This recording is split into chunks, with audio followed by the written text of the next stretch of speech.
This page is the front cover of a magazine featuring the Nintendo 64 game, Pokémon Stadium prominently, showing various Pokémon characters. It also highlights a special poster and sticker included with the magazine. Other featured games include Let's Take the Train, 64, Pocket Monsters Gold and Silver, Ogre Battle 3, Mario Golf 64, Neon Genesis Evangelion, and Fire Emblem. The cover also celebrates the 10th anniversary of the Game Boy.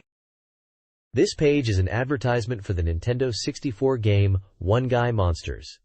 This is described as a 64 first, one-guy type evolved monster training game. It highlights that there are 500 types of monsters in the game, and asks, can you raise monsters? The advertisement announces the game's release date as April 9th, with a price of 6,980 yen, excluding tax. There's a campaign running from April 9th to May 31st, where purchasing the game gives you a chance to win prizes, including a color Game Boy, Pokemon Gold/Silver, and One Guy Monster merchandise. The bottom of the page includes the company details for Bottom Up, the game's publisher. This page is an advertisement for the Game Boy Color game Cadeville, which is a monster breeding simulation and RPG. The advert highlights both Angel version and Devil version of the game, boasting over 200 types of monsters to collect and raise. Players are tasked with exploring the Aqua Vitae Sea to uncover hidden treasures. The advertisement also mentions a special offer for Mesa CAN2 Club membership. This page is a contents page for the June 1999 Volume 33 issue of a Nintendo 64 magazine. It highlights key features, including an interview with the head of Nintendo's development department and a 10-year retrospective on the Game Boy. The magazine previews new N64 games like Densha de Go, 64, Pokémon Stadium 2, Ogre Battle 3, Neon Genesis Evangelion, Jikyo GI Stable, Mario Golf 64, and Virtual Pro Wrestling 2.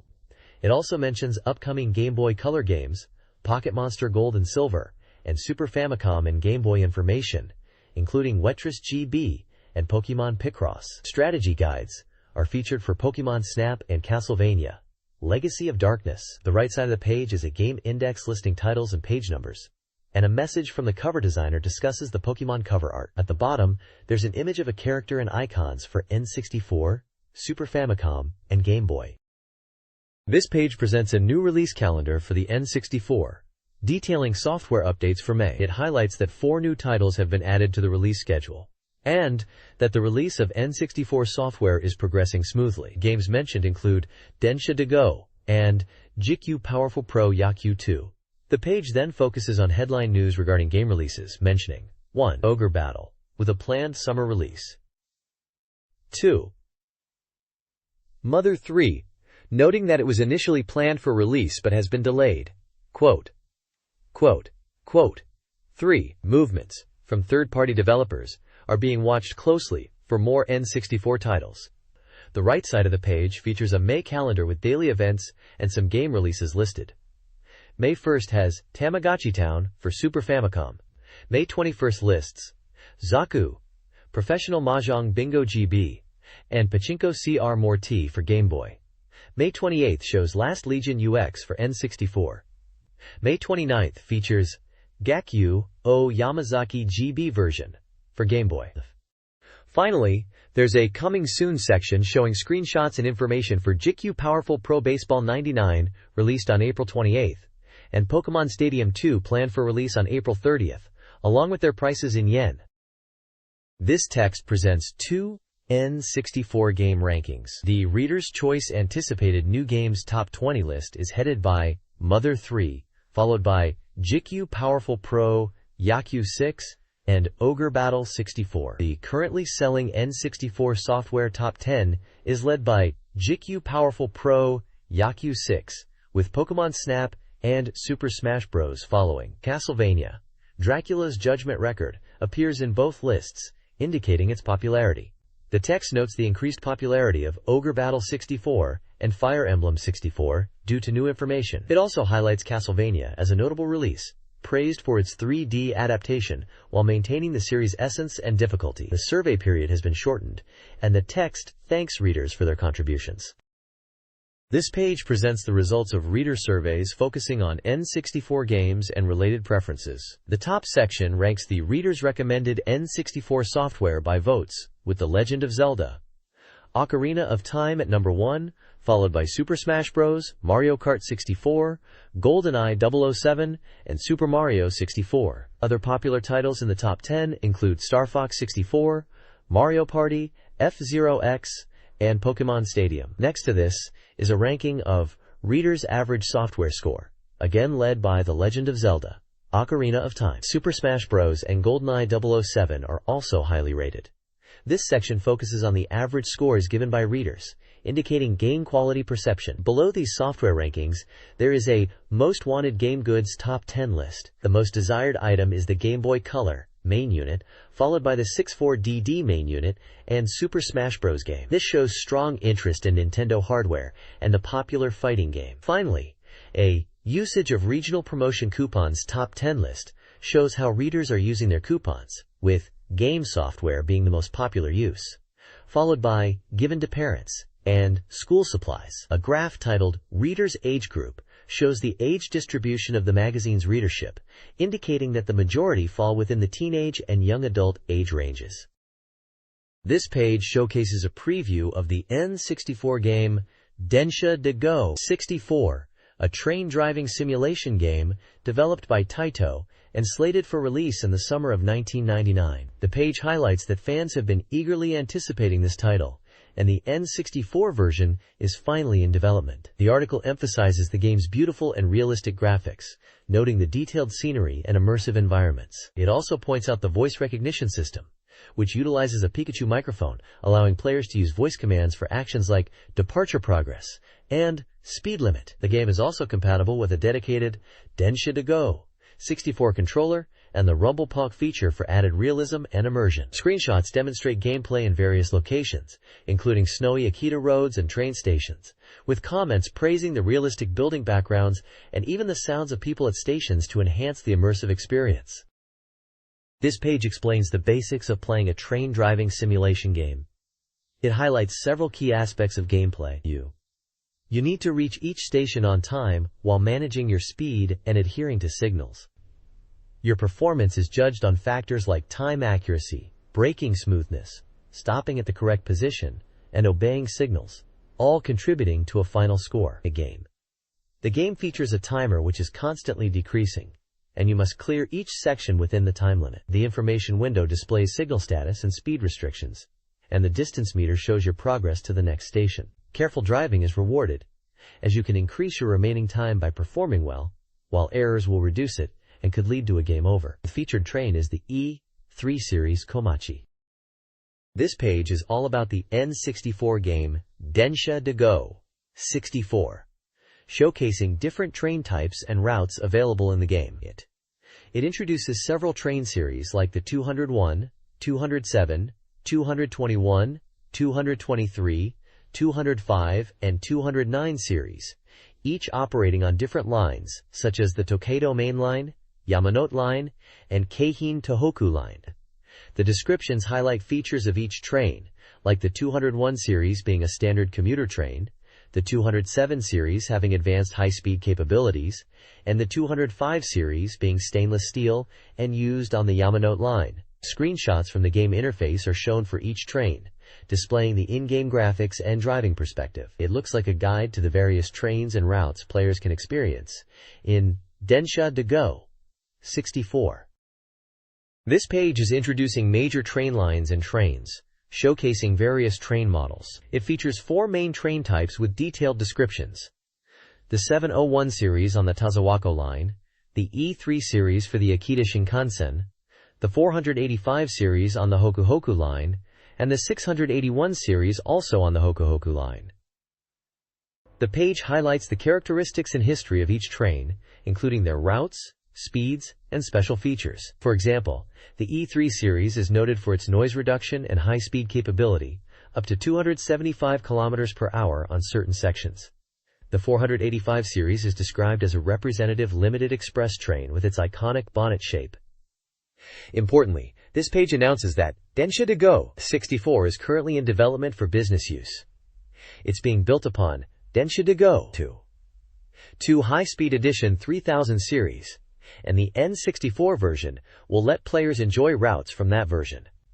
While the specific routes for the N64 game are still undecided, the large 256M cartridge size is mentioned. Finally, there's a personal story section titled "The Train Enthusiast Called Me," where someone reminisces about their childhood passion for trains, including taking photos, drawing train schedules, and dreaming of riding famous trains like the Hakucho and Nihonkai. They also mention aspirations of working as a train driver or conductor, showing a deep fascination with railways. This page is an advertisement for the Nintendo 64 game, Pokémon Stadium 2. It highlights key details about the game, including that it is published by Nintendo and priced at 5,800 yen. The game size is 256 megabits, and its genre is described as battle and encyclopedia. It supports 1 to 4 players and is compatible with the 64 GB pack. The advertisement also announces the release date as April 30th, promoting it as the start of Pokémon Week during Golden Week. The visual prominently features several popular Pokémon characters like Mewtwo, Charizard, Blastoise, Venusaur, Poliwhirl, Pikachu, and Meowth. This page for Pokémon Stadium 2 highlights 2 game modes, Quick Battle and Event Battle. It emphasizes how quickly players can jump into battles, even without prior Pokémon game experience. The Quick Battle mode is for those who want to battle right away, offering preset teams for immediate action, allowing for single-player or 2-player versus battles. The Event Battle mode is for battles with friends, allowing players to set rules, like time limits for turns and moves, offering customizable battle experiences and increased tension. The page promotes the game as having substantial volume and being easily accessible. This page is focused on the Stadium mode in Pokémon Stadium 2. It highlights the main menu being the White City and introduces the stadium as a place for battles against the computer with your trained Pokémon. The page details that there are 6 different types of cups to participate in. These include Nintendo Cup 99, which is based on the 1997-98 Pokémon League regulations, with Pokémon levels from 1 to 50.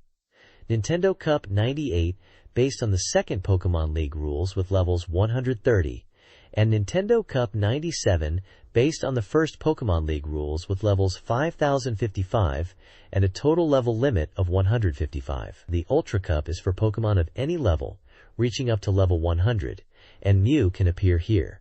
The Yellow Cup limits Pokémon levels to 1520, with a total level limit of 50. Lastly, the Fancy Cup is for Pokémon under 2 meters tall and 20 kilograms in weight, with levels restricted to 2530. The page showcases screenshots of battles and menus from the Stadium mode. This page introduces the different modes available in Pokémon Stadium 2. The first mode is Free Battle, which allows for customizable battles and introduces tag battles for up to 4 players. The Gym Leader Castle mode is also highlighted, where you can rebattle gym leaders and even the Elite Four from the Game Boy Pokémon games. These opponents will adjust their Pokémon levels to match your strongest Pokémon, increasing the challenge. Finally, the Pokémon Research Facility is detailed, emphasizing improved Pokémon trading and Pokédex features compared to the previous game. This facility includes PC functions for organizing Pokémon and items, easy trading between 2 Game Boy cartridges connected to the N64, and a Pokédex monitor to track your collection of 151 Pokémon, with Mew being shown as the example. This page is showcasing features from the N64 game, Pocket Monsters Stadium, known internationally as Pokémon Stadium. It highlights 3 main sections: the Victory Hall, where you can view your Hall of Fame Pokémon; the GB Building, which lets you play your Game Boy Pokémon games like Pokémon Red and Blue on the N64, even mentioning a Doduo GB Building for faster gameplay and hints at secret features to discover; and the Chibico Club, or Kids Club, which is all about fun minigames for up to 4 players, even if you don't have a Game Boy cartridge. The page then details several of these minigames with screenshots and descriptions. These include Clefairy Says, where you mimic hand gestures using the D-pad; Rattata Run, a hurdle race; Drowsy's Hypno House, where you use a pendulum to hypnotize opponents; Magikarp Splash, where you make Magikarp jump with the A button; Lickitung Sushi Go Round, where you eat sushi with Lickitung; Eakin's Ring Toss using the 3D stick; Metapod's Harden, where you time your harden move to avoid falling rocks; and Sandshrew's Dig, a hole digging contest using the L and R buttons. Each minigame is briefly explained with its objective and controls, emphasizing the fun and competitive aspects for multiple players. The next page is about Pokemon Stadium 2. It highlights key battle strategies and information for trainers. The page features a type matchup chart, essential for understanding Pokemon type effectiveness in battles. It explains that you need to remember type matchups before battles. There's a section detailing hidden machines and move machines, listing moves like Cut, Fly, Surf, Strength, and Flash as hidden machines, and moves such as Mega Punch, Razor Leaf, Vine Whip, Fling, Mega Kick as move machines, and describes their in-game effects. Finally, the page presents a Pokemon list categorized by different cups they can compete in within Pokemon Stadium 2. Mentioning cups like the Nintendo Cup 99, Nintendo Cup 98, Nintendo Cup 97, Ultra Cup, and Fancy Cup. The next page showcases Ogre Battle 3, known internationally as Ogre Battle 64. Person of Lordly Caliber. It highlights the game with character artwork and promotional text emphasizing power and demons ruling in an era called Zetagania. Game details on the side mention Quest as the publisher, a summer 1999 release date, a large 320M capacity, the genre as simulation RPG for one player, and notes it uses a backup cartridge. The text sets a dark and powerful tone for this strategy RPG. This page is focused on Ogre Battle 64. Person of Lordly Caliber for the Nintendo 64, highlighting the game's flow and key gameplay elements. The page showcases different screens players will encounter, starting with the map screen, where you navigate the world, move to battle locations, and access menus. Next, the formation screen is shown, where you organize your units, assign characters, and prepare for battle. The field screen illustrates the combat, which is described as auto battle, where you manage units strategically on the battlefield. Event scenes are also mentioned, triggered by the story, occurring on the field map or during missions, where player choices can influence the story. Moving to the right side, the page details the world screen flow, explaining how you move across the world map to initiate missions. The mission start section shows the mission briefing, including objectives and strategy discussions before combat. Unit dispatch explains the process of deploying units, with the main character's unit automatically deploying, and other units being assigned via commands. Advance shows units progressing towards objectives and engaging in battles. Finally, Mission Clear is displayed, showing the victory screen with rewards like experience and items for defeating bosses. The page emphasizes the strategic and tactical nature of Ogre Battle 64, mentioning it's a simulation game based on the legendary Ogre Battle system. The next page delves into a strategy RPG, focusing on the Royal Capital Winia Inchinio Military Academy graduation ceremony. It seems to be previewing the game's opening and prologue. The game starts with a scene where the protagonist, Magnus, decides to attend military academy, parting ways with Prince Umil. The prologue is described as having a somber tone, with people walking heavily. Magnus gets assigned to the Southern Army, where he meets characters like Godius Brannick, a noble commander, and Dio, who is apparently not happy about Magnus being there. The page also introduces the Pedra, a type of ultimate magic, mentioning specifically the Wind Pedra as a powerful item that can be used in battle to summon Elm Pedra. The character artwork features Odilon Balaam and Godius Brannick. Screenshots show scenes from the game, including dialogues and battles, and item and class selection screens. It appears your initial choices and answers to questions in the game will determine your starting parameters and character class. This page is a strategy guide for the first episode of a game set in the southern border region, titled, Sweep Away the Bandits and Monsters.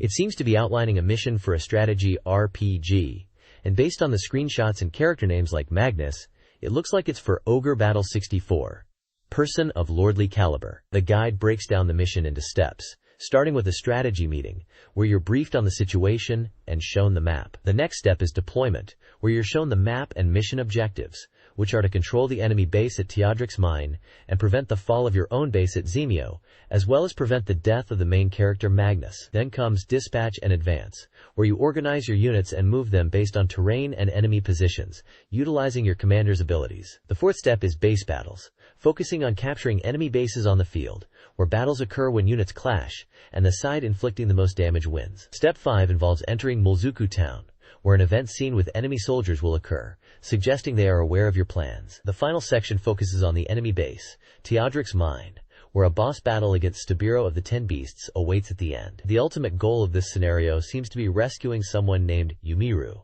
as highlighted at the bottom right. This page is a game guide for the second episode of a strategy RPG, where the objective is to rescue Prince Umil. The scenario is titled Spark, and the goal is to rescue Prince Umil.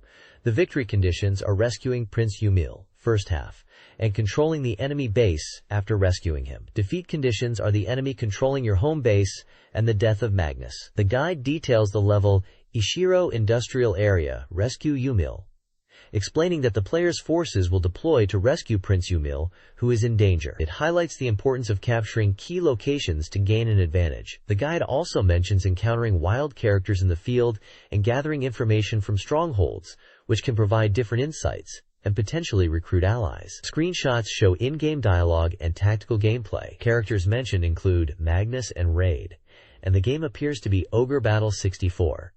Person of Lordly Caliber, a strategy RPG released on the Nintendo 64.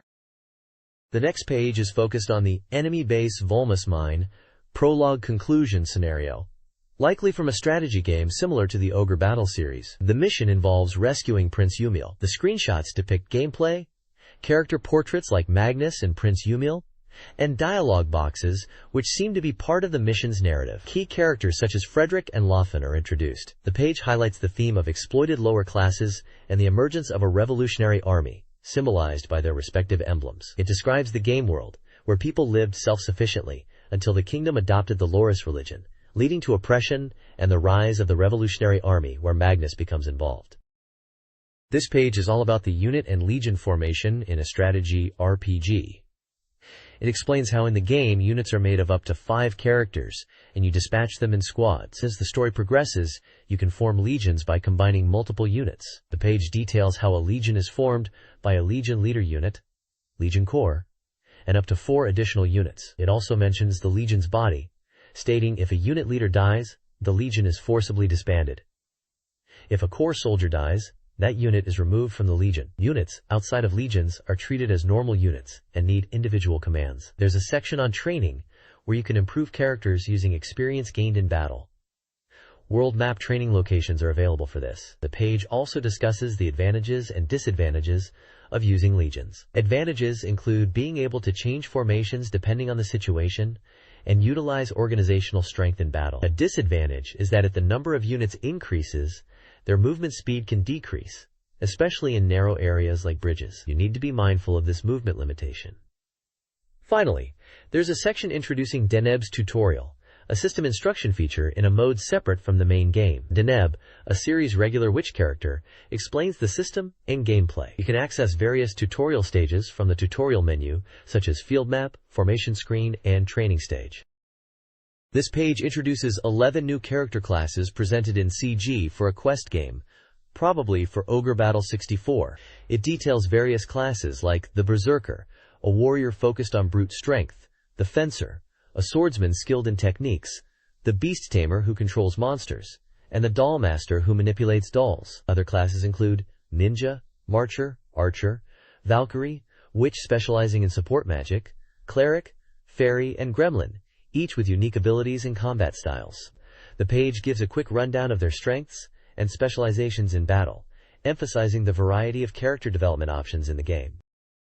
This page reveals the latest information about the Nintendo 64 game Neon Genesis Evangelion. It highlights that a sample ROM has been obtained, offering a first look at the game, which is described as a mission clear type action game. The game, developed by Bandai and Gainax, is set to release in late May of 1999 and priced at 8,800 yen. It features 14 missions that retell the story of the TV anime series, with each mission offering different gameplay experiences. The article previews gameplay from missions 1 through 5, showcasing action-oriented gameplay with dialogue during battles. It also mentions that the game uses original voice actors from the anime for character voices. However, the images shown are limited to missions 1 and 2, as they are from a sample ROM, with a promise of more information to come. This page is all about the Evangelion N64 game, and it mentions that it's a shame it cannot be shown in video format. It dives into 2 missions, the first titled Apostle Assault, which recreates the first episode of the TV series. This mission is described as a one-on-one action game against an apostle. The second mission is called The Phone That Doesn't Ring, similar to the first, but this time you use the prog knife as a weapon and face the fourth apostle, Shamshal. The page details the common controls for missions 1 and 2, including using the 3D stick for movement, A button for attack, B button for defense, A and B together for grabs, R button and 3D stick for dash/run, C down and release for AT field deployment, and alternating A and C down for AT field breaks. It emphasizes defeating the Apostle with the prog knife in the second mission. The screenshots showcase in-game action and UI elements from both missions. It seems to be a preview of the Neon Genesis Evangelion 64 game, exclusive to Japan on the Nintendo 64. This page focuses on stages 3 and 4 of the Neon Genesis Evangelion game on the N64. Stage 3, titled Decisive Battle 3rd New Tokyo City, is described as a mission where you utilize a positron rifle for long-range sniping against the Angel Ramiel. It mentions that the energy from all over Japan is being used, emphasizing the scale of the operation. A key point highlighted is to aim the cursor carefully and use the positron rifle effectively. It also mentions that Rei Ayanami's EVA Unit 00 will provide shield support. Stage 4, called Man-Made Thing, involves stopping the runaway jet-alone robot before it enters a populated area. This mission is divided into 2 parts, catching up to the jet-alone and then getting Misato into the robot to stop it. The page emphasizes the danger of jet-alone reaching populated areas, which will result in a game over. The page includes Pay Attention Here sections that provide gameplay tips for each mission, such as focusing on the cursor aim for the positron rifle in Stage 3, and understanding the distance to the populated area and the game over condition in Stage 4. Finally, there's a section about a card present, a giveaway of Neon Genesis Evangelion cards, and instructions on how to apply for it. The page concludes by asking, "Did you roughly understand?" suggesting this is a preview to give players a taste of what to expect in these stages. This page is dedicated to Mission 5 of the Neon Genesis Evangelion game, titled Moment Heart Overlap. It introduces a new stage where players control both Unit 01 and Unit 02 against the Angel Israfel. The core gameplay mechanic of this mission is the 2-point simultaneous weight attack, requiring perfect unison between Shinji and Asuka to defeat the Angel, which can split into 2. The page explains that this mission involves inputting specific commands using the C buttons within a time limit. It highlights areas of caution, indicating green and red zones on screen for command inputs. Screenshots illustrate the gameplay, showing the Angel Israfel, the command input interface, and the 2 Evangelions executing the simultaneous attack. Misato is shown in a cutscene, emphasizing the need for unison. The bottom section, Next Month 2 Service, suggests upcoming content with information and even more in-depth coverage in the next issue, promising a Super Inazuma kick as a highlight, although playfully acknowledging it's from a different anime. This page is a preview for the N64 game Jikyu Gi Stable, a horse racing simulation game. The tagline encourages players to raise the strongest horse and compete in the spring GI races. The article outlines the initial gameplay steps, including setting up the player profile and training. Players first decide on a stable name, and then choose their owner's profession. The location of the ranch, either in Kanto or Kansai, is also a key decision, as it affects available races and training facilities. The page also highlights the importance of interacting with various ranch staff members who will support the player. The article explains that players obtain horses by purchasing them through auctions, emphasizing the need to nurture and train them to become strong racers. The game is scheduled for release on April 28th and is priced at 7,800 yen. It is categorized as a racehorse training simulation game. The next page is a guide on how to play a horse racing game. It explains the main screen commands, which include horse room, pasture, owner, function, data, and weather. It details how to manage your horse in the horse room, which is a frequently used command to check your horse's condition and schedule training and races. The guide explains how to train your horse effectively, noting the importance of oikiri, or final spurt training before a race, and adjusting training based on the horse's condition and race type. It also shows examples of training menus including wood, dart, slope, pool, and indoor training. The page emphasizes checking horse data, like weight, class, and distance suitability, and adjusting training accordingly. This page is a guide to playing a horse racing simulation game, likely for the N64. It provides tips and strategies for different aspects of the game. The page covers several key steps. Firstly, choosing races that suit your horse's condition and age by checking the race schedule. Secondly, It briefly mentions the tasks involved after races, such as breeding horses and selecting new ones. The guide then emphasizes training strong horses through racing and improving jockey skills. It mentions that your horse and jockey rankings improve as you win races, attracting stronger jockeys. The guide also highlights the importance of understanding horse bloodlines to predict their suitability for race distances and temperament. Finally, it explains how to instruct your jockey effectively, noting that instructions should be tailored to the jockey's type or style. The screenshots show gameplay elements like race schedules, horse details, and in-race views, and it mentions that the 15th popular horse Washington color is in a middle position during a race as an example. It also refers to a GB version Pocket GI stable and actual GI stable, suggesting a series of horse racing games available on both Game Boy and N64 platforms.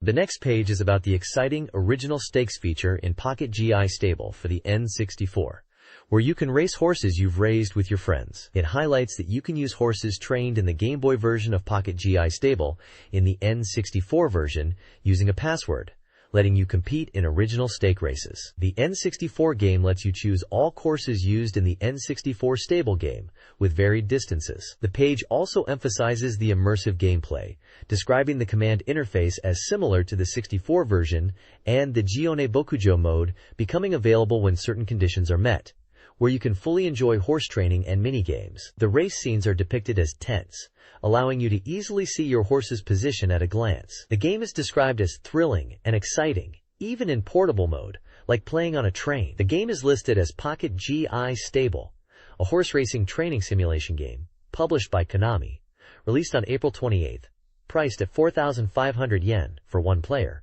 and supports communication cables. It notes that the GB version was released simultaneously with the 64 version, and is a challenging and authentic simulation. This page is all about Mario Golf 64, showcasing the fun to be had in this golf game. It highlights that even people who haven't played golf games before can easily enjoy it. The page details the game's appeal, with its well-crafted game design and depth, making it immersive like real golf. The game is designed for up to 4 players, and the page shows the stroke play mode on the play mode screen. There are nice shot screenshots demonstrating gameplay elements, like a fiery ball shot, which seems to be a special skill, and Yoshi making a shot. The article also mentions 64 GB pack support, explaining that by using the 64 GB pack, you can connect with the Game Boy version of Mario Golf, implying you can transfer characters you've trained in the GB version to the N64 game. Finally, the page introduces 4 characters: Mario, who is the main player and is back for more action; Luigi, who is a popular choice; Wario, who has a distinctive laugh and expressions; and Baby Mario, who appears in diapers and overalls, and seems to have grown a bit. This page is all about Mario Golf 64. It highlights that the game features 6 courses, with a total of 108 holes. It mentions that each course has themed Mario characters, and that the page shows screenshots of 4 of these courses, encouraging readers to guess their names. It mentions that the courses are green and pleasant, like Canopio Land, Mushroom Kingdom, and are designed to be fun and relaxing to play without stress. The page also describes Mario Golf 64 as a full-fledged golf game with depth, emphasizing the satisfying feel of hitting the ball and watching its trajectory. It mentions the bashoon sound effect when hitting the ball and the beautiful white ball trajectory across the clear sky. It states that players can enjoy this golf game with Mario characters. Finally, the page introduces 4 new characters debuting in Mario Golf 64. Peach, described as appearing in a sporty miniskirt, potentially increasing her fanbase. Yoshi, characterized by his long tongue and being a potential stand-in for Birdo in love affairs. Plum, a cute braided girl who seems like an idol alongside Peach. And Sunny, a friendly-looking older man, raising curiosity about his golf skills.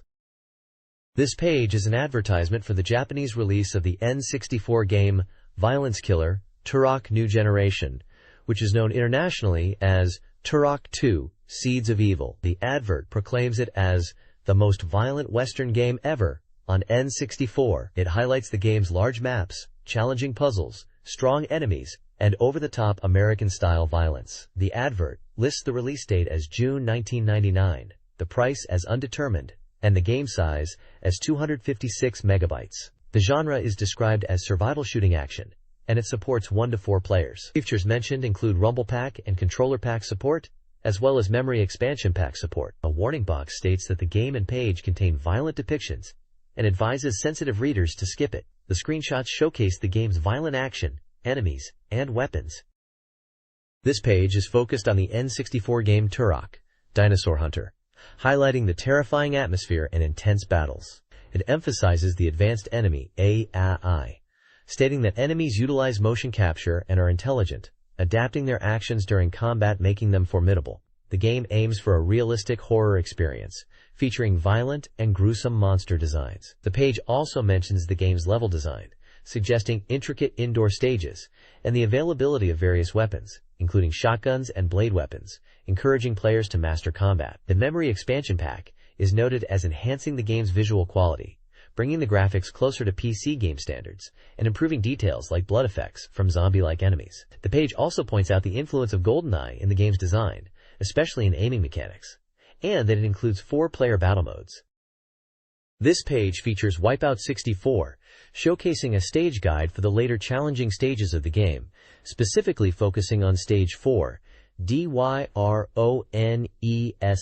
The page highlights that while the first half of the game stages are relatively easy, the latter stages, particularly from Stage 3 onwards, become much more complex, with courses that are difficult to master and full of walls for inexperienced players. The article focuses on Dyranus, which is described as a course set inside a power plant with a layout that appears simple at first glance, but is actually considered one of the most difficult courses. It emphasizes the importance of mastering the continuous curves to clear the stage smoothly, as your ranking will be determined by how well you navigate these sections. The screenshots show various sections of the DYRONESS track, including the start line and tunnel sections. The track map illustrates the layout of DYRONESS, reinforcing its deceptively simple yet challenging nature. The game details box at the top of the page lists Wipeout 64 as an anti-gravity racing game for 1 to 4 players, published by Coconuts Japan Entertainment, and supporting Rumble Packs and Controller Packs. It was slated for release in late May, priced at 7,980 yen and requiring 64 MB of memory. The next page showcases 2 stages, Stage 5, Mac on 2, and Stage 6, Terra Fumos, which are clearly referring to the games F-Zero X and Diddy Kong Racing. For F-Zero X, under Mac on 2, the page highlights it as a course designed for top speed, noting the presence of hairpin corners right after the start, and technically demanding corners later on. It mentions that mastering the course layout and using slide-outs effectively are crucial to reduce time loss significantly. The screenshots show in-game action with speed gauges, lap times, and race position indicators. Moving on to Diddy Kong Racing, under Terra Fumos, the page describes this course as built for maximum fun, featuring numerous corners and varied elevations. It suggests using air brakes on both left and right turns to maintain high speed through corners. The screenshots display gameplay from Diddy Kong Racing with diverse vehicles and varied track settings. This page is dedicated to the N64 game Last Legion UX, showcasing stages 4 through 6. This 3D robot fighting action game from Hudson was released on May 28, priced at 6,800 yen, and uses 96 megabytes of data. It supports 1 to 2 players and is compatible with the Vibration Pack. The page previews 3 stages. Stage 4, Labyrinth, is described as a maze-like stage with stone blocks, large platforms, and floating rocks, suggesting strategic use of walls for defense. Stage 5, Fighter Circle, is set in a large crater with hazards like quicksand and fire pillars, emphasizing the danger of the environment and sudden speed changes in quicksand that can cause panic. Finally, Stage 6, Volcano Keen, is located inside a volcano crater with narrow paths and deadly lava, pointing out that long-range attacks are less effective in this stage due to frequent eruptions. This page showcases the mecha units from the N64 game Last Legion UX, which was released only in Japan. It introduces 4 legions, Grand Jupe, Amphibian, Newbie, and Grobuzz, detailing their power stones and special abilities. Grand Jupe's Crystal Power Stone uses water attribute and is described as the fastest and strongest in attack, but with poor recovery. Amphibian's Freeze Power Stone, also water-based, fires special ice pellets, balancing power and recovery. Newbie is a reconnaissance and suppression legion, designed to hinder enemy leaders with its Death Scythe ability. Grobuzz is described as a beast machine, focused on power and offense, with formidable destructive power. The page includes a Legion operation manual outlining the Nintendo 64 controller inputs. B button for weapon attacks, holding B for bazooka/saber weapons, A for jump, double jump in midair, A plus B for direct attacks, C buttons for sub-weapon/lock-on, Z for guard, Z plus A to take an opponent's Power Stone, and Z plus B for Power Stone attacks. Finally, it mentions that Last Legion UX features many robots, and that image illustrations for the game were done by Kugo Ugawara, known for his mecha designs in series like Gundam and Timebokan. The page teases Tears of Time for the next issue, suggesting further details are coming.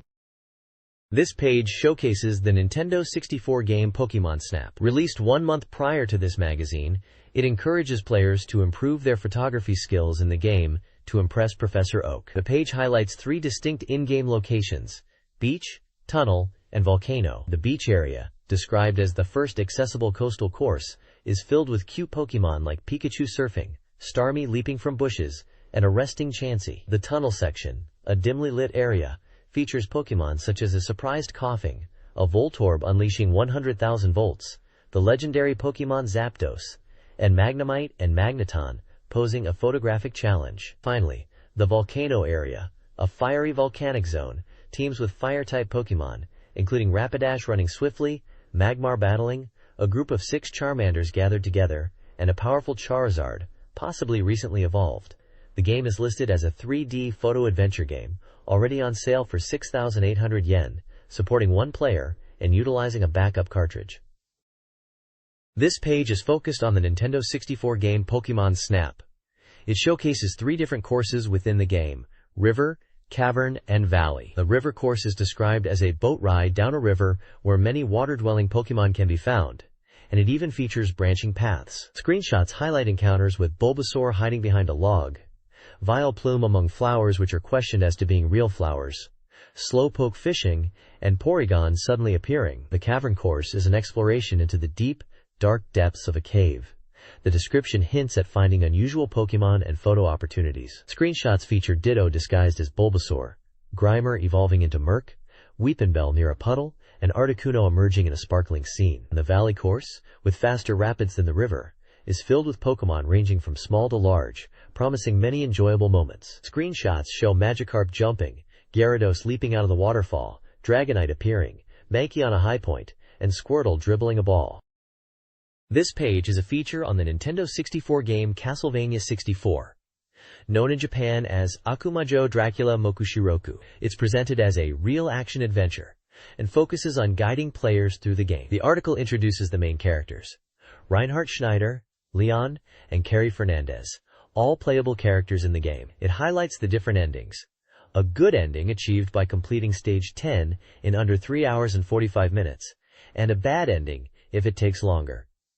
The article also mentions special items scattered throughout the stages, which are key to understanding the game's mysteries. The page includes screenshots showcasing gameplay and user interface elements. Additionally, it provides game information such as the title Akumajo Dracula Mokushiroku, the publisher Konami, the price of 7,800 yen, the action genre, and that it's a 1-player game supporting backup cartridges. The bottom section shows images of characters, including a merchant and what seems to be Dracula in different forms. This is a strategy guide excerpt for a Nintendo 64 game, possibly Castlevania 64. Stage 10 involves multiple boss encounters across several areas within a castle. In the first castle keep room, players face Renault, who uses fireballs and fish attacks. The second castle keep room features Vincent, a vampire-like enemy, only on the bad ending course, who throws poison bottles. The top floor of the castle keep introduces Gildra with teleportation and various attacks, requiring the use of the R trigger. The clock tower rooftop houses True Count Dracula, only on the good ending course, who also teleports and requires precise timing. Defeating True Dracula unlocks a final encounter, Dracula Final, accessible only through the good ending. The guide hints at multiple endings, with the good ending leading to the purification of evil. The next page showcases NBA In the Zone 2 for the N64, highlighting its 99-season update and player roster. It emphasizes the depth of player editing, allowing customization of faces, hairstyles, and playing styles, even down to sock height. Players can also select formations, and even play in the second road uniform, adding to the realism. Up to 4 players can enjoy simultaneous play, with a 3-point shootout mode included for added fun. The page promotes the game as the definitive basketball experience for N64. This page is a preview for the N64 game Shadowgate 64. It is described as a full-fledged 3D adventure game and is scheduled for release in July 1999 by Kemco for 6,980 yen. The game is a single-player adventure. The preview sets the scene in Shadowgate Castle, sealed by magic, where the protagonist, Dill, finds himself. The story involves escaping from a prison cell and exploring the castle. Screenshots show gameplay in a dark, damp prison cell, and later in a stone corridor. The text mentions riddles and puzzles within the tower, and suggests the player will need to solve them to progress and escape. It hints at encounters with sorcerers and mysterious figures in the tower. The game is positioned as a challenging adventure where the player must escape for survival, starting with breaking out of the dungeon. It also mentions a map of Shadowgate Castle, which is being added to as the adventure progresses. This page is focused on the N64 game Virtual Pro Wrestling 2, the inheritor of King's Road. It's showcasing the game's arrival on the N64. The page emphasizes that this wrestling game is a collaboration with All Japan Pro Wrestling and boasts the inclusion of the strongest tag teams. It highlights the game's enhanced realism and the large roster of wrestlers, claiming nearly 100 wrestlers will appear. The page also mentions the detailed techniques, with over 1,000 types of moves, including signature and even obscure wrestling techniques. Screenshots show in-game action, like Akai's Modified Explorer and Misawa's Emerald Flosion. Another section details the wrestler creation mode, allowing for customized wrestlers with adjustable parameters and special moves. The game is advertised as a sports, pro wrestling title for 1 to 4 players, compatible with Controller Pack and Rumble Pack, with a planned summer 1999 release. This page is a sticker sheet featuring characters from Pokemon Stadium 2, for use on your N64 game cartridge and controller pack. The stickers showcase various Pokemon including Squirtle, Pidgeot, Nidoran, Jigglypuff, Psyduck, Growlithe, Geodude, Raichu, Charmander, and Mewtwo. Additionally, there are stickers featuring human characters named Ashura Benimaru and Mitch, who may be related to the GQGI stable aspect of Pokemon Stadium 2, or perhaps a different Konami game. This is volume 33 of a special sticker series from 64Dream magazine. This page is predominantly blank, with a pale cream background, featuring a very faint vertical strip of Japanese text along the far right edge. It seems to be a minimal content page, possibly an index or a very brief overview section. This page is from the Rokudori Entertainment Club section of the magazine, and it's a text-based special with entertainment topics and letters from readers. In the Rokudori Entertainment Topics, readers' questions are answered in a humorous way, touching on subjects from the reality of everyday life being like an RPG, to Konami software information, and even questions about eyesight and game addiction. There's mention of free leaflets like Konami Magazine, available in game shops. One reader's experience with naming hamsters, and another's tale of losing game data in Zelda 64, The Legend of Zelda, Ocarina of Time, after leaving the N64 powered on, is also featured, concluding with a spooky story about ghosts and the game Ring. The From Letters Illustration Special section showcases reader-submitted drawings and cartoon panels. One panel promotes Dango dumplings, another features Harvest Moon 64, and another panel shows a beautiful Shinkansen Zero Series train illustration. A Pokemon, Pocket Monsters, panel is also included, featuring a female character with a Raichu-like Pokemon. Finally, there's a panel depicting a scary experience of ghosts coming from the TV screen while gaming. The page also includes the magazine's address for reader correspondence. This page features diverse columns about the Nintendo 64. One column criticizes the need for numerous peripherals. Another addresses a parent's concern about game age ratings, suggesting that while the N64 is generally family-friendly, parents should consider content and their child's maturity. A third column humorously recounts the author's busy schedule and enjoyment of anime and visual novel games. A Q&A section offers advice on becoming a game creator. Massey discusses magazine deadlines, canceled E3 coverage, and the need to change his focus. Other small sections reveal game preferences and work habits. Lastly, An author talks about struggling with game page creation and using games to refresh.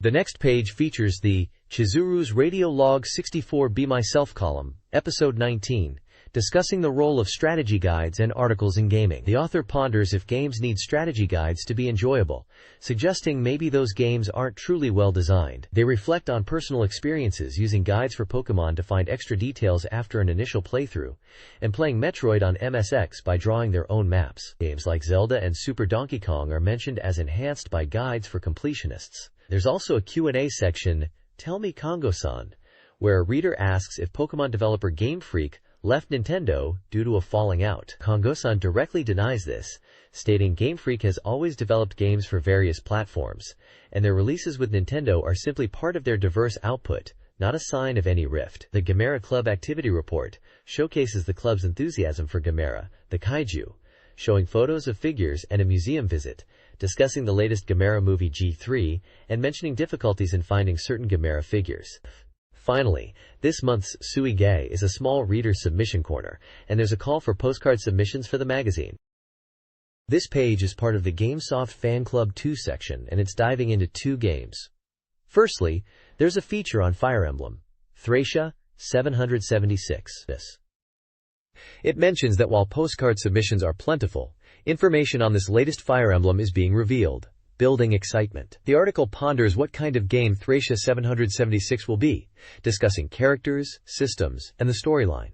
It poses questions like who the real villain will be, and if Leaf will find love. The article mentions the game is likely to be challenging, and asks readers to think about what kind of units would be effective in Leaf's army. Secondly, there's a section about Pokemon Stadium 2. It points out that battles, especially against gym leaders, in Pokemon Stadium 2 are tough, because the opponent's Pokemon levels match yours. The article is soliciting ideas from readers on how they tackle these battles, suggesting topics like, I used this Pokemon to win, and team composition strategies. It also mentions that playing Pokemon Stadium 2 unlocks cool things in Pokemon Gold and Silver, encouraging players to check it out to get the most out of the later games. This page is promoting reader participation for 2 different game series. Firstly, for GQ Powerful Pro Yakyu 6 and Power Pro Kun Pocket, they are asking for player passwords for Zool players and are organizing a tournament. They mention it's difficult to create these Zool-level players and encourage readers to submit their best. They provide a Diaz player password as an example. Secondly, for GQ GI Stable and Pocket GI Stable, they are also asking for submissions, this time for original horse names for a original stakes horse competition. They want readers to breed horses in the game and submit their passwords with interesting names, considering age and distance suitability. They are also planning a tournament for this game. In a smaller section at the top right, there is a musical score for Zelda's theme from The Legend of Zelda, submitted by a reader from Hokkaido. Finally, at the bottom, there's a note encouraging readers to send postcards to liven up the FC section, possibly referring to Famicom/NES related content in the magazine. This page, titled Dream Runker, is a humorous comic strip centered around Pokemon Stadium 2. The comic follows Bowser, who is initially told he can't participate in the Pokemon Stadium tournament with only one Pokemon. He's at the entry reception and frustrated by the strict rules after his past rampages in the Pokemon world. Bowser then decides to gather 6 Pokemon to meet the requirements, although he finds it tedious to catch weak Pokemon like Kakuna and Metapod in Viridian Forest. He encounters Link in Viridian Forest, who says he was going to watch the Pokemon battles. A Ditto transforms into Link, and Bowser assures Link he can participate in the battles. Suddenly, Fox McCloud appears, asking for the location of the venue, indicating his interest in joining the Pokemon battles as well. The comic playfully mixes characters from the Mario, Zelda, and Star Fox universes within the context of Pokemon Stadium 2.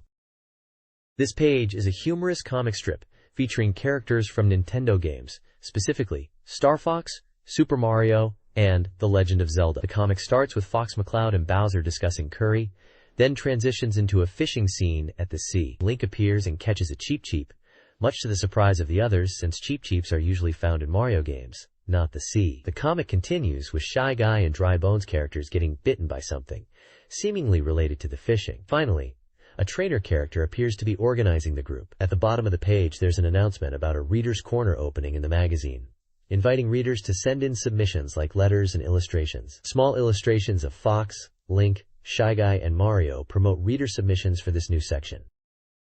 The Null Game Research 200X article explored whether players cry while playing games, presenting 2 case studies. Case study: a detailed Mr. M, a Tokyo resident who cried during Dragon Quest V due to the story's emotional impact and perceived connection to the character's hardships. Case study B featured M, also from Tokyo, who cried during Final Fantasy VI's opera scene, experiencing empathy for Ciela's emotional awakening. The article concluded that emotional responses like crying are triggered by narrative elements and character connections. The article also listed games under research and solicited reader input for future studies on emotional responses to games. This page is focused on GameCube Powerful Pro Yakyu 6, known as Power Pro 6 internationally, and highlights a player's special data file. The page features a prominent character from the game, and the text indicates this data file is intended to provide useful gameplay information for players. This page is a contents page and data guide for Jisen Oyakudachi data file, which translates to Practical Useful Data File, and is for GameCube Powerful Pro Yakyu, known internationally as Power Pros or Power League series. The contents page is divided into sections including basic data, success university data, dramatic pennant data, and player data. The specific content listed includes sections for introduction, success basic data, powerful university, Neketsu University, Bouquet University, Akatsuki University, success bonus data, event data, dramatic pennant data, Central League, and Pacific League. There is also a section explaining how to read data, which clarifies that the data is presented in parameters and numerical values, representing skill increases and points.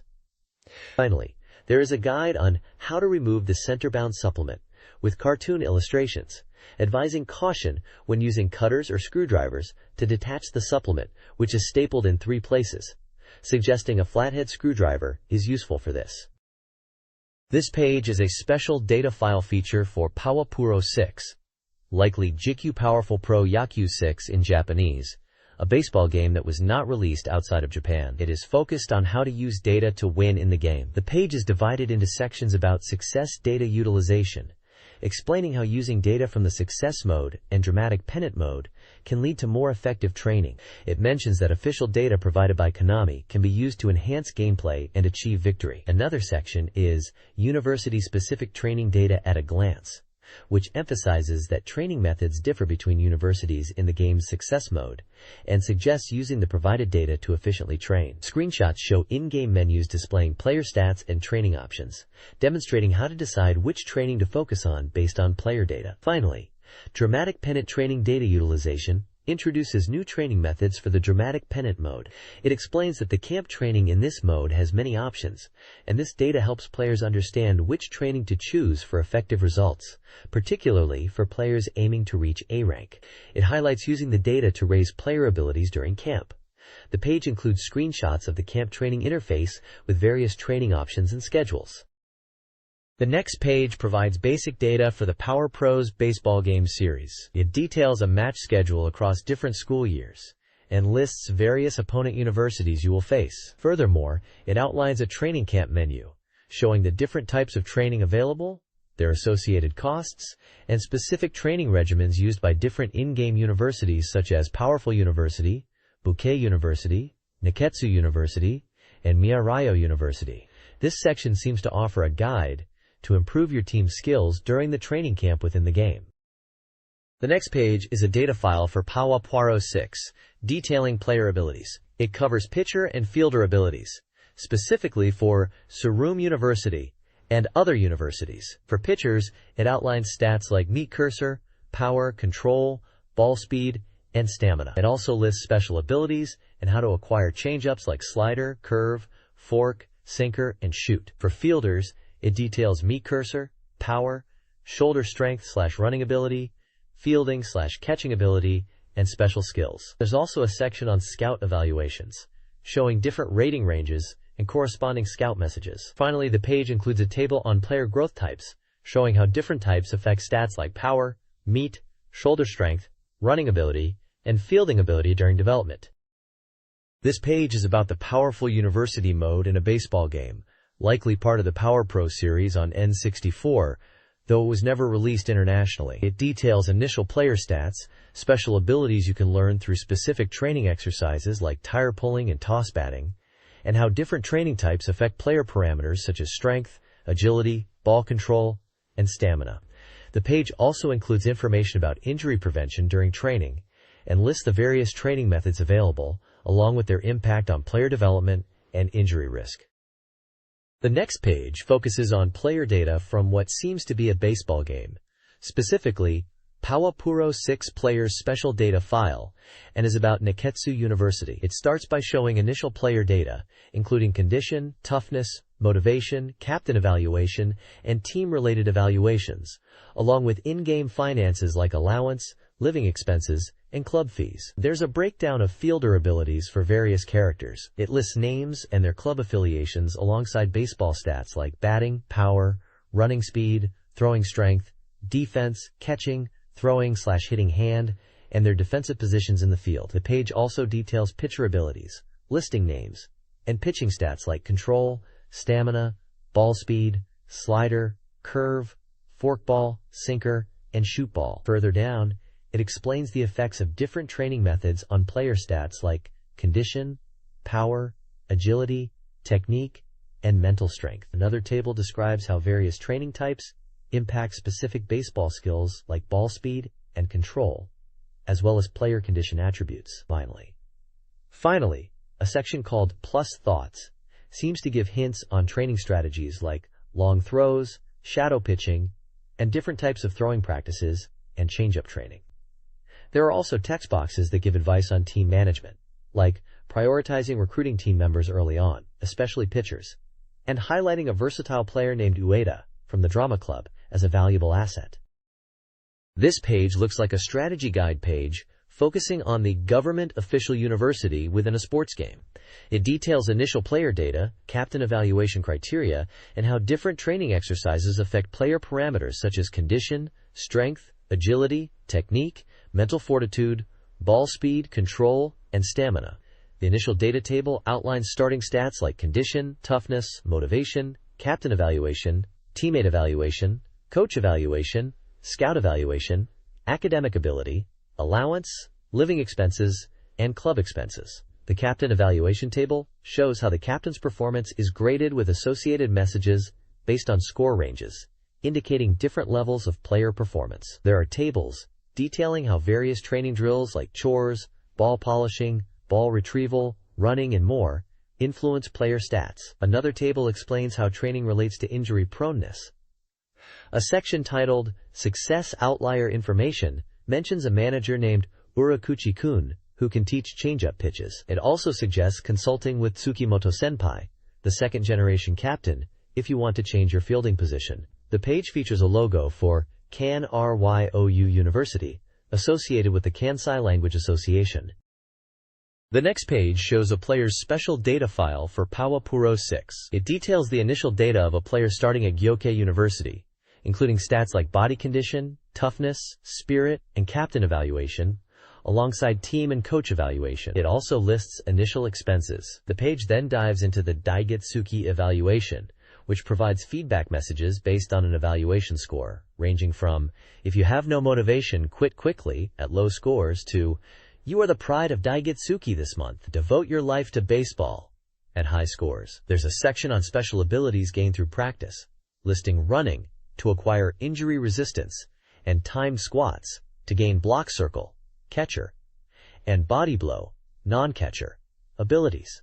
The majority of the page is dedicated to tables outlining how various training methods affect player parameters such as body condition, strength, agility, technique, mental fortitude, ball speed, control, coach evaluation, captain evaluation, teammate evaluation, toughness, and stamina.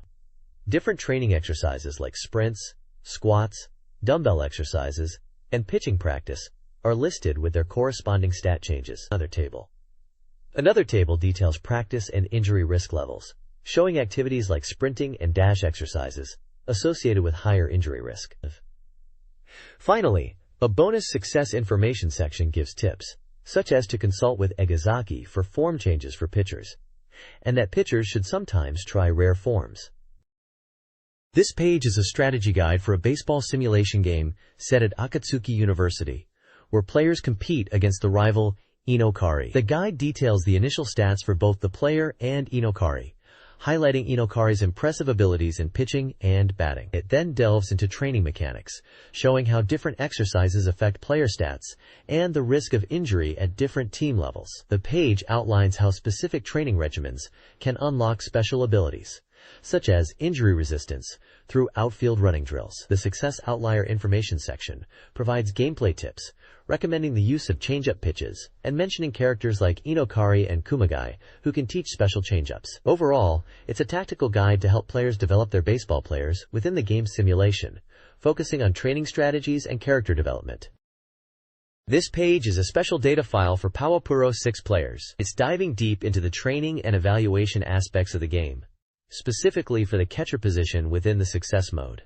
There are sections detailing the coach's evaluation of your catcher's skills based on a numerical score, ranging from hopeless at the low end to pro level at the high end.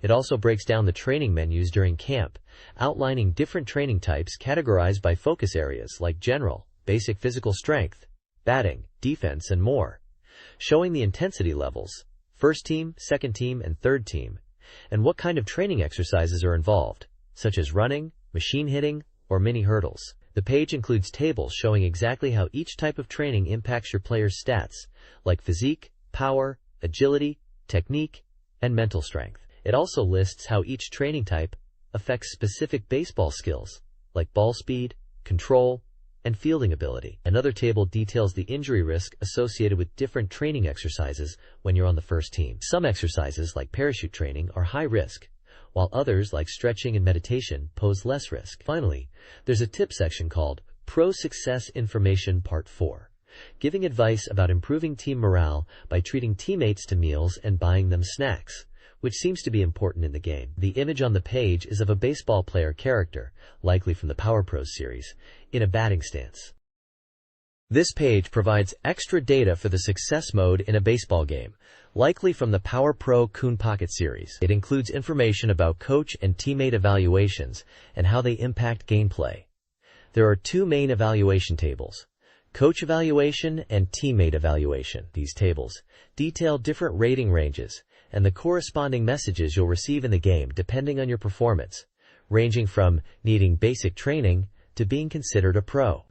Another table describes illness and injury treatment rates and details, listing various conditions like insomnia, tooth decay, nail breakage, colds, and even love sickness. For each condition, it shows the treatment success rate and the negative gameplay effects, such as decreased stamina, inability to concentrate, or reduced motivation. Finally, a table titled Fixed Teammate Abilities lists named teammates with their stats like meat, power, running speed, shoulder strength, defense, throwing and hitting sides, and their designated positions.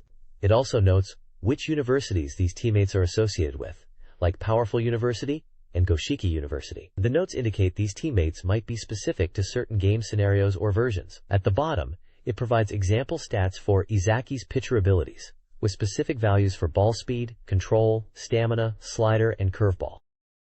This page is a player data file for GameCube Powerful Pro Yakyuu 6, a baseball game that was not released outside of Japan. It details how players can acquire special abilities in the game, listing various skills and their effects, including skills for hitting, pitching, and fielding. The page also explains how to improve teammate abilities and morale, noting how captaincy influences player growth and development. Finally, it touches upon special settings within the game that can modify gameplay. This page is all about event data in a baseball game, likely from the PowerPro series. It focuses on the effects you can get by consulting different characters within the game's success mode. It details specific in-game events where you talk to characters like Izaki, Tsubakimoto, and Igari, and the positive stat boosts you can receive from these consultations. There are sections covering advice from each character which trigger different stat changes, and also events related to girlfriend relationships, phone calls, training camp, and other miscellaneous events. Essentially, it's a guide on how to trigger beneficial events within the game by interacting with specific characters and scenarios to improve your player's abilities. This page is a data file for GameCube Powerful Pro Yakyuu 6, a baseball game, part of the Power Pros series that remained Japan exclusive. It delves into game mechanics and events, such as weekly evaluation reductions for players, training tips at Koryodai University, and various strategy events. The page details how player evaluations decrease weekly based on the month and girlfriend status. It outlines training tips at Koryodai University, where studying unlocks new training types, and lists required stats for different training methods. Several strategy events are described, each with a name like Eco Market Strategy, Lonely Pot Strategy, and Reliable Snake Strategy, outlining their in-game effects, success rates, and the resulting changes in player stats or team dynamics. For example, the Eco Market Strategy involves selling old tools, affecting condition, and coach evaluation. The Lonely Pot Strategy describes events related to having a dog in the room, with varying probabilities and outcomes. The Reliable Snake Strategy involves hiding a secret in the locker, impacting coach evaluation, and revealing opponents' mitt movements. The page also covers hidden command inputs to change the Yakult Swallows uniform in the game. This page is all about dramatic pennant data and camp training, focusing on how to efficiently train your team within the dramatic pennant mode. It highlights the importance of understanding data to maximize your team's potential during camp. The article explains how to read the data table, which shows various stats like stamina, willpower, toughness, hitting, power, running ability, throwing strength, and defense, and how these are affected by training. The page details the flow of dramatic pennant, starting with camp training, then arranging the team, and finally, the pennant season. It also gives examples of how different training types affect player stats. It seems like a guide for players to get the most out of the training system in a baseball simulation game, likely from the GameCube Powerful Pro Yaku series, which in English might be referred to as Power Pros or MLB Power Pros, although the N64 versions were largely Japanese releases. The next page is a player's special data file for what looks like a baseball game, very likely for Power Pro 6, although the title is in Japanese. It details various training exercises and how they impact player stats such as stamina, physical strength, toughness, hitting ability, power, running speed, throwing strength, defense, ball speed, control, and breaking ball. The page is a guide showing players the effectiveness of different training methods for improving their team in the game. It seems to be offering in-depth data on training regimens within the game. This page presents a practical, helpful data file focused on baseball game mechanics, specifically for pitching and batting practice. It details the impact of various pitching techniques and batting practice drills on player attributes. Different types of pitches like V-slider, knuckle, SFF, palm, shoot, slider, H-slider, curve, slow curve, screw, sinker, fork, and changeup are listed with their individual effects on stats such as ball speed, control, stamina, and changeup ability. Similarly, batting practice drills like soburi, tee-batting, free batting, sheet batting, case batting, vision training, and batting form check show how they affect player stats like meat, power, and running ability. The page provides a numerical breakdown of how each action modifies these attributes in the game, offering strategic insights for players.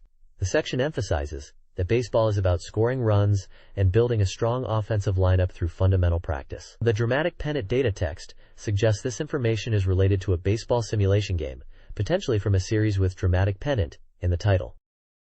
The next page is a player data file for Power Pro 6, a baseball game.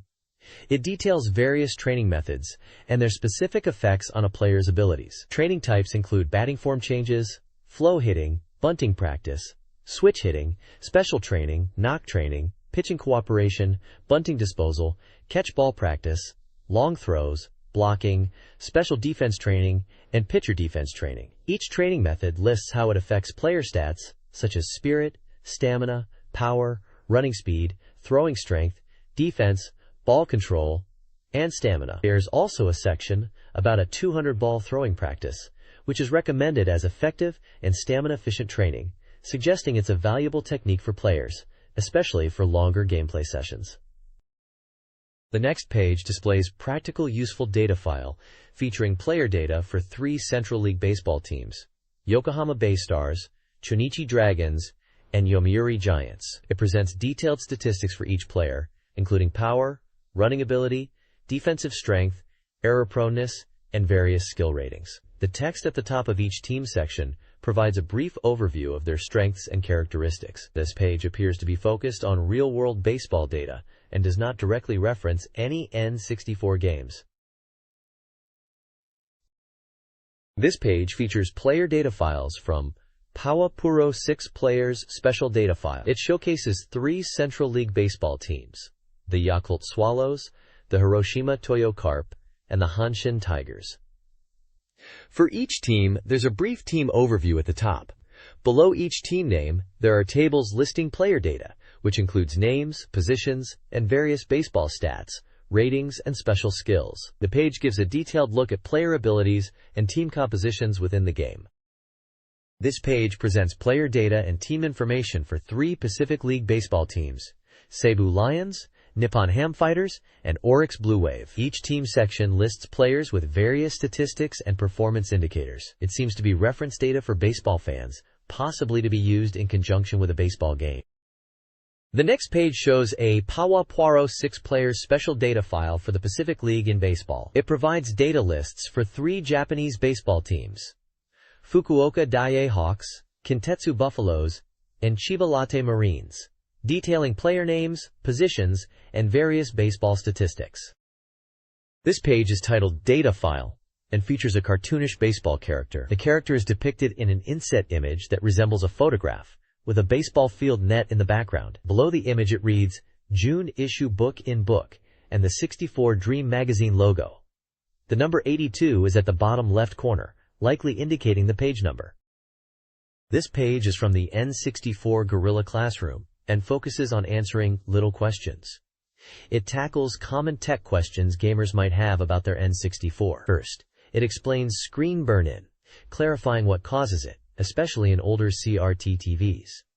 It reassuringly notes that modern CRT TVs are much more resistant to this issue. It also discusses projection TVs, mentioning they are less prone to burn-in with N64 games because they use LCD technology. It advises caution for older TVs and monitors and references warning labels about screen burn-in. Next, it addresses the question DVD-ROM. It discusses the buzz around the next-generation PlayStation adopting DVD-ROMs, emphasizing the significant storage capacity difference between DVDs and CDs. It compares this to N64 cartridges, giving examples like Zelda being 256 megabits and 64DD being 64 megabytes. It illustrates DVD capacity by mentioning it can hold a standard-length digital movie. Finally, it explains clock speed in CPUs. This megapast. Using Pentium 166 MHz as an example, it details clock speed as the number of cycles a CPU completes per second. It clarifies that a 100 MHz CPU does 100 million cycles per second. It specifies that the N64's R4300i CPU runs at 93.75 MHz, meaning it processes roughly 94 million instructions each second.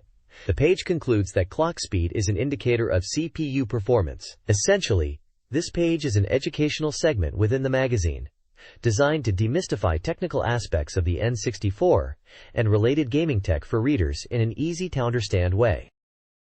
The Nintendo 64 market differed significantly between Japan and America as of March 1999. While America had slightly more total game releases, 130, than Japan, 120, genre distribution varied. America saw more titles in racing, shooting, sports, and action games.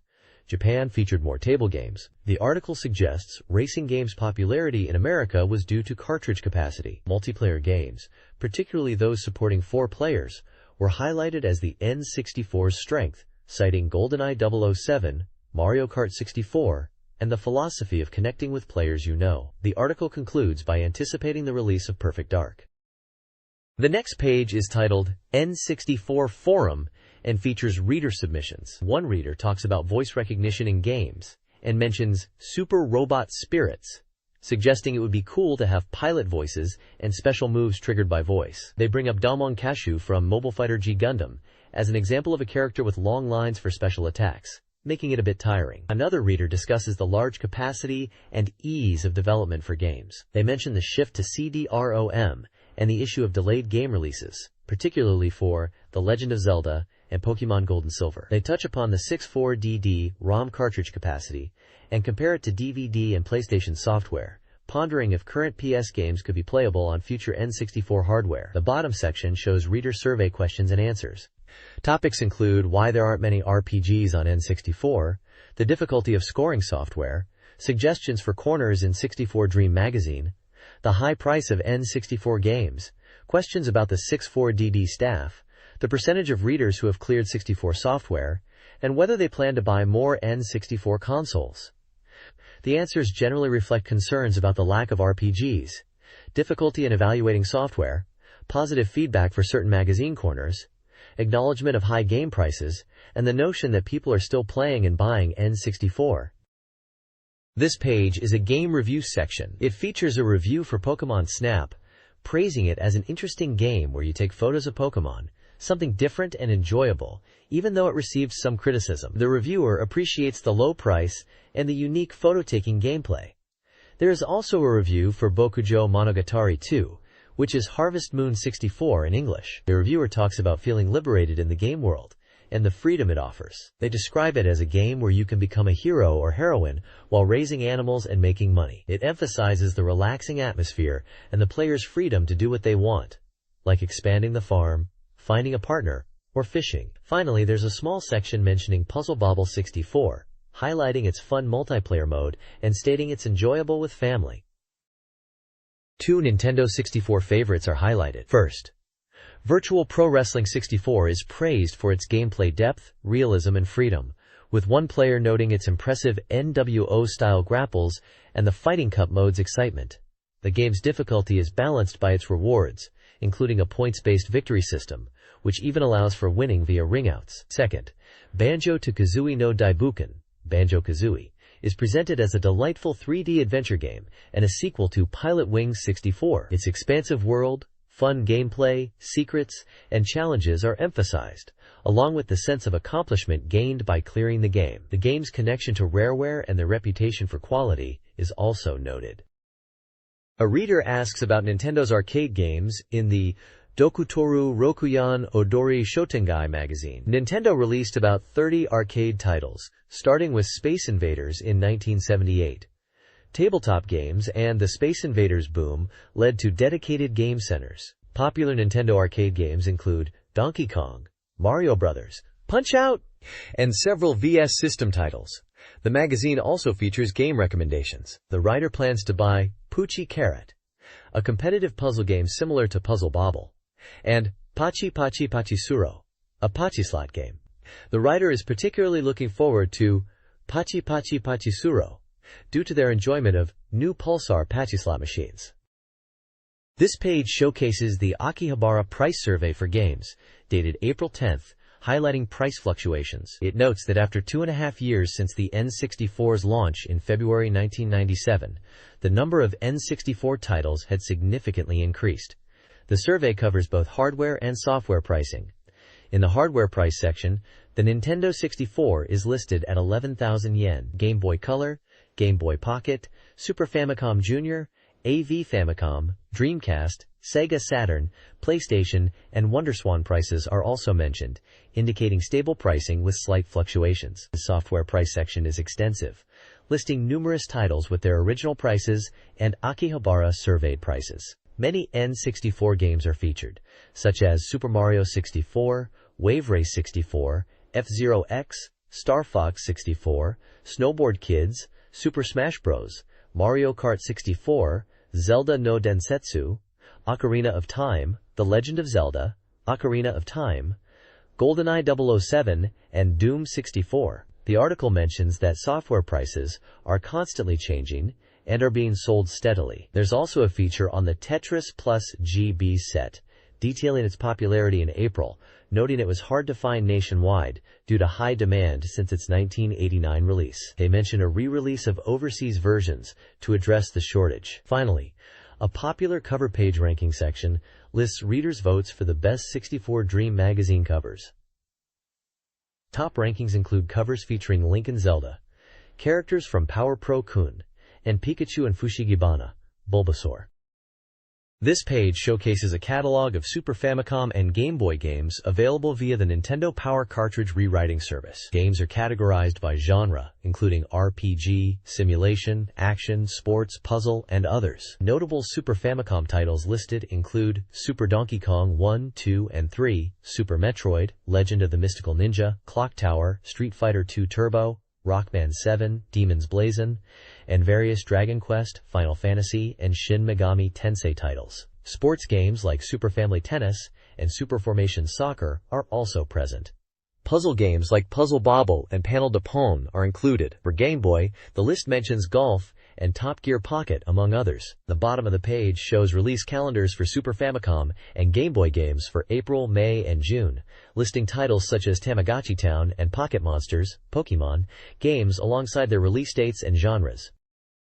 This page commemorates the 10th anniversary of the Game Boy. It highlights the incredible success of the Game Boy, noting that it has sold over 70 million units globally and is still beloved. The article features an interview with Mr. Idaishi from Nintendo's development team, who discusses the Game Boy's journey from its creation to the introduction of the Game Boy Color. The page includes a visual display of different colored Game Boy Color consoles.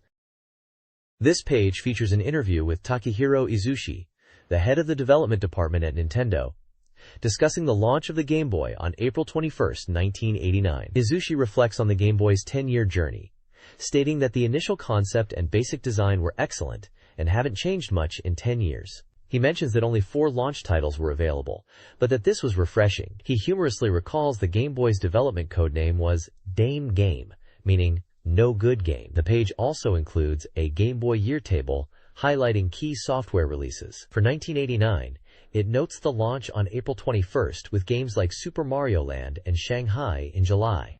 For 1990, it mentions Space Invaders and Nemesis, Gradius, as notable releases, and that many Famicom conversions were prominent. A page features a screenshot of Super Mario Land. It concludes by briefly mentioning the Super Famicom launched in November 1990. The Game Boy's development faced skepticism, with its initial nickname ironically inspiring its name. Developers aimed to create something unique, distancing it from the popular Famicom. They struggled with the LCD screen, facing pricing and viewing angle challenges, even risking cancellation. Early development involved creating simple games as tests and experimenting with both vertical and horizontal designs using hand-drawn mock-ups. By 1991, the Game Boy had 110 software titles, including the successful Saga RPG series. 1992 saw 116 releases, featuring hits like Super Mario Land 2 and Kirby's Dream Land, and the critically acclaimed action RPG, The Legend of Zelda: Link's Awakening. This page looks back at the history and success of the Game Boy. It highlights how the Game Boy was initially met with skepticism within the company, but became a massive hit thanks to Tetris. The inclusion of headphones with the original Game Boy is discussed, explaining it was a strategic decision to allow for play in noisy environments and to enhance the sound experience, especially considering the Game Boy's limited sound capabilities. The page showcases software sales figures for 1993 and 1994. In 1993, there were 81 software releases including barcode readers and Kirby's Pinball Land, although these titles didn't achieve massive sales figures. 1994 saw 93 software releases, and while many were for Super Game Boy Connection, software sales were considered very strong, even though titles like The Legend of Zelda: Link's Awakening didn't reach overwhelmingly large sales. A screenshot of The Legend of Zelda: Link's Awakening is featured, showing gameplay. The page mentions that the design of Game Boy cartridges uses special screws to prevent users from easily opening and modifying the hardware. This page reflects on the 10-year history of the Game Boy, referring to Gunpei Yokoi as the father of the Game Boy. It emphasizes the initial success was largely due to Tetris, noting its bundling with the Game Boy and its popularity, even in the US. The article discusses the development philosophy of creating a portable and pocket-sized game console. Later, Pokemon is mentioned as a significant hit for the platform. The page also introduces the Game Boy Pocket, as a smaller iteration of the original Game Boy. It highlights software release figures for 1995 and 1996, listing games such as Mario Picross, Super Donkey Kong GB, and Kirby's Dream Land 2 for 1995, and Pokemon and GB, Furai no Shiren GB, Shiren the Wanderer GB, for 1996. The design concept of the Game Boy Pocket fitting into a shirt pocket is emphasized as a key design element. This page is about the Game Boy Pocket and the design decisions behind it, particularly focusing on why it didn't initially have a communication port. It mentions that designers prioritized making it smaller and more portable, which led to the removal of the communication port, although there were discussions about including it. They talk about how they thought about the customer and focused on reducing the price. The page highlights the durability testing, explaining they dropped the Game Boy Pocket repeatedly and even stepped on it to ensure it was robust. There's also mention of the screen and its viewing angle, which they refined through trial and error. It mentions that in 1997, 56 software titles were released for the Game Boy Pocket, including Pokémon, which was a huge hit, and Game Boy Gallery. In 1998, the number of software releases increased to 97, and Pokémon continued to be a driving force. Dragon Quest Monsters and Stars also contributed to the popularity of the system. The page also briefly touches on the Game Boy Color, noting that while it has color, the contrast on the original Game Boy Pocket was considered stable under different lighting conditions. There is an image of a Game Boy Pocket with Pikachu seemingly endorsing its toughness, alongside year markers of 1997 and 1998 showcasing software release counts.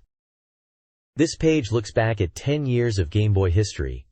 It discusses the origin of Pokémon, originally planned as Capsule Monsters, before being renamed Pocket Monsters. The article details the development of the Game Boy Pocket and the Game Boy Light, highlighting the challenges of implementing the backlight in the Light and its eventual release in April 1998. Global sales data is shown, reaching 69.57 million units for Game Boy hardware and over 208 million for software. Rankings of popular colors are listed for both the Game Boy Pocket and Game Boy Color, with green being the most popular for the Pocket and clear purple topping the list for the Color. The page includes insights from developers on game and hardware development.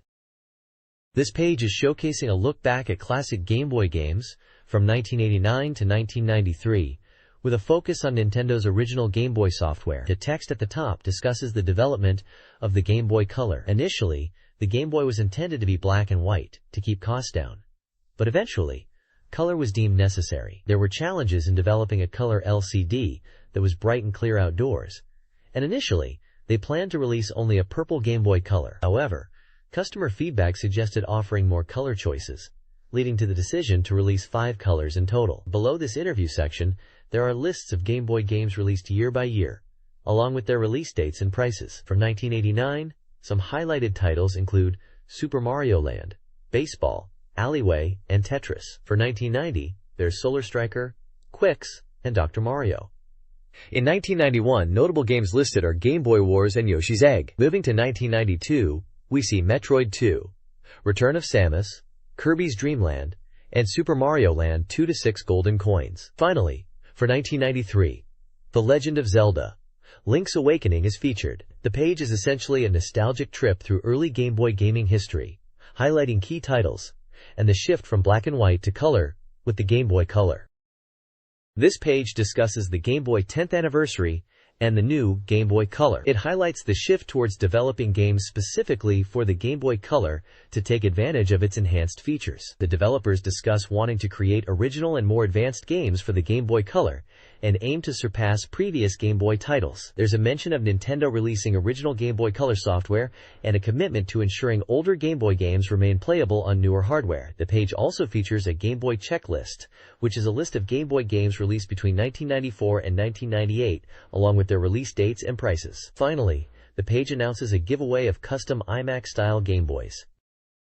This page is a guide on how to clean your Game Boy cartridges to ensure they work properly. It highlights that Game Boy cartridges are prone to getting dirty at the connectors, leading to game loading issues or save data problems. The guide introduces a Pikachu cleaner kit, suggesting it's an effective way to clean cartridge connectors. The guide visually demonstrates how to use the cleaning kit, with images showcasing the steps. It mentions using a cleaning stick from the kit, applying a cleaning solution sparingly, and inserting the stick into the cartridge slot to clean the connectors. The guide also shows examples of Game Boy games like Pocket Monsters, Pokémon, and The Legend of Zelda, Link's Awakening, indicating that these types of games might benefit from cartridge cleaning. The guide also mentions a cleaning plate tool that can also be used, and suggests that if the cleaning plate gets dirty, it can be wiped with the cleaning solution. It concludes by stating that cleaning the cartridge connectors can be very effective, especially if they are visibly dirty. This page offers tips for caring for and accessorizing your Game Boy. Protection is emphasized, recommending cases, pouches, or hard cases to prevent damage. Cleaning suggestions include mild detergent for stains, but caution against excessive moisture. A specialized cleaning solution, Game Cleaner, is highlighted for sticky residue. Accessories include a Game Boy Color dedicated strap by Morrigan, available in various colors and usable for other devices. The Light Boy Pocket, a magnifying glass with a light, enhances visibility on Game Boy Pocket and original Game Boy systems. Lastly, the GB Stick by Morrigan, a joystick attachment, improves action game control on the Game Boy Pocket. This page is a Q&A section focusing on the Nintendo 64. One question addresses rumors about the N64 successor using DVD-ROM. The answer clarifies that this is incorrect. It mentions that while they are considering various medias, for the next generation, they are sticking with ROM cartridges. Nintendo is conducting hardware research for the N64's successor and comparing it to the announced PlayStation 2, aiming for equal or better specifications. They confirm they are developing the next generation console, but formal announcements are still in the future, mentioning the 64DD and encouraging continued enjoyment of N64 software. Another section celebrates Zelda winning the CESA Grand Prize and Pikachu receiving the Excellence Award, highlighting the N64's success. It mentions the upcoming Golden Week holiday in Japan. The answers are provided by Mr. Honbu from Nintendo's Public Relations Department. There is a photo from the CESA Awards ceremony. The page also includes a screenshot of the Nintendo of America website, as viewed in Netscape browser on April 2nd. The website features links for N64, Game Boy, SNES, and sections like Insider, Codebank, and Sports. It highlights new content such as Pokémon number 160, Code of the Week, and mentions the new hardware, Nintendo 1024, and an April Fool's joke featuring the Triforce and Zelda, and a Phantom Pokémon Luigi.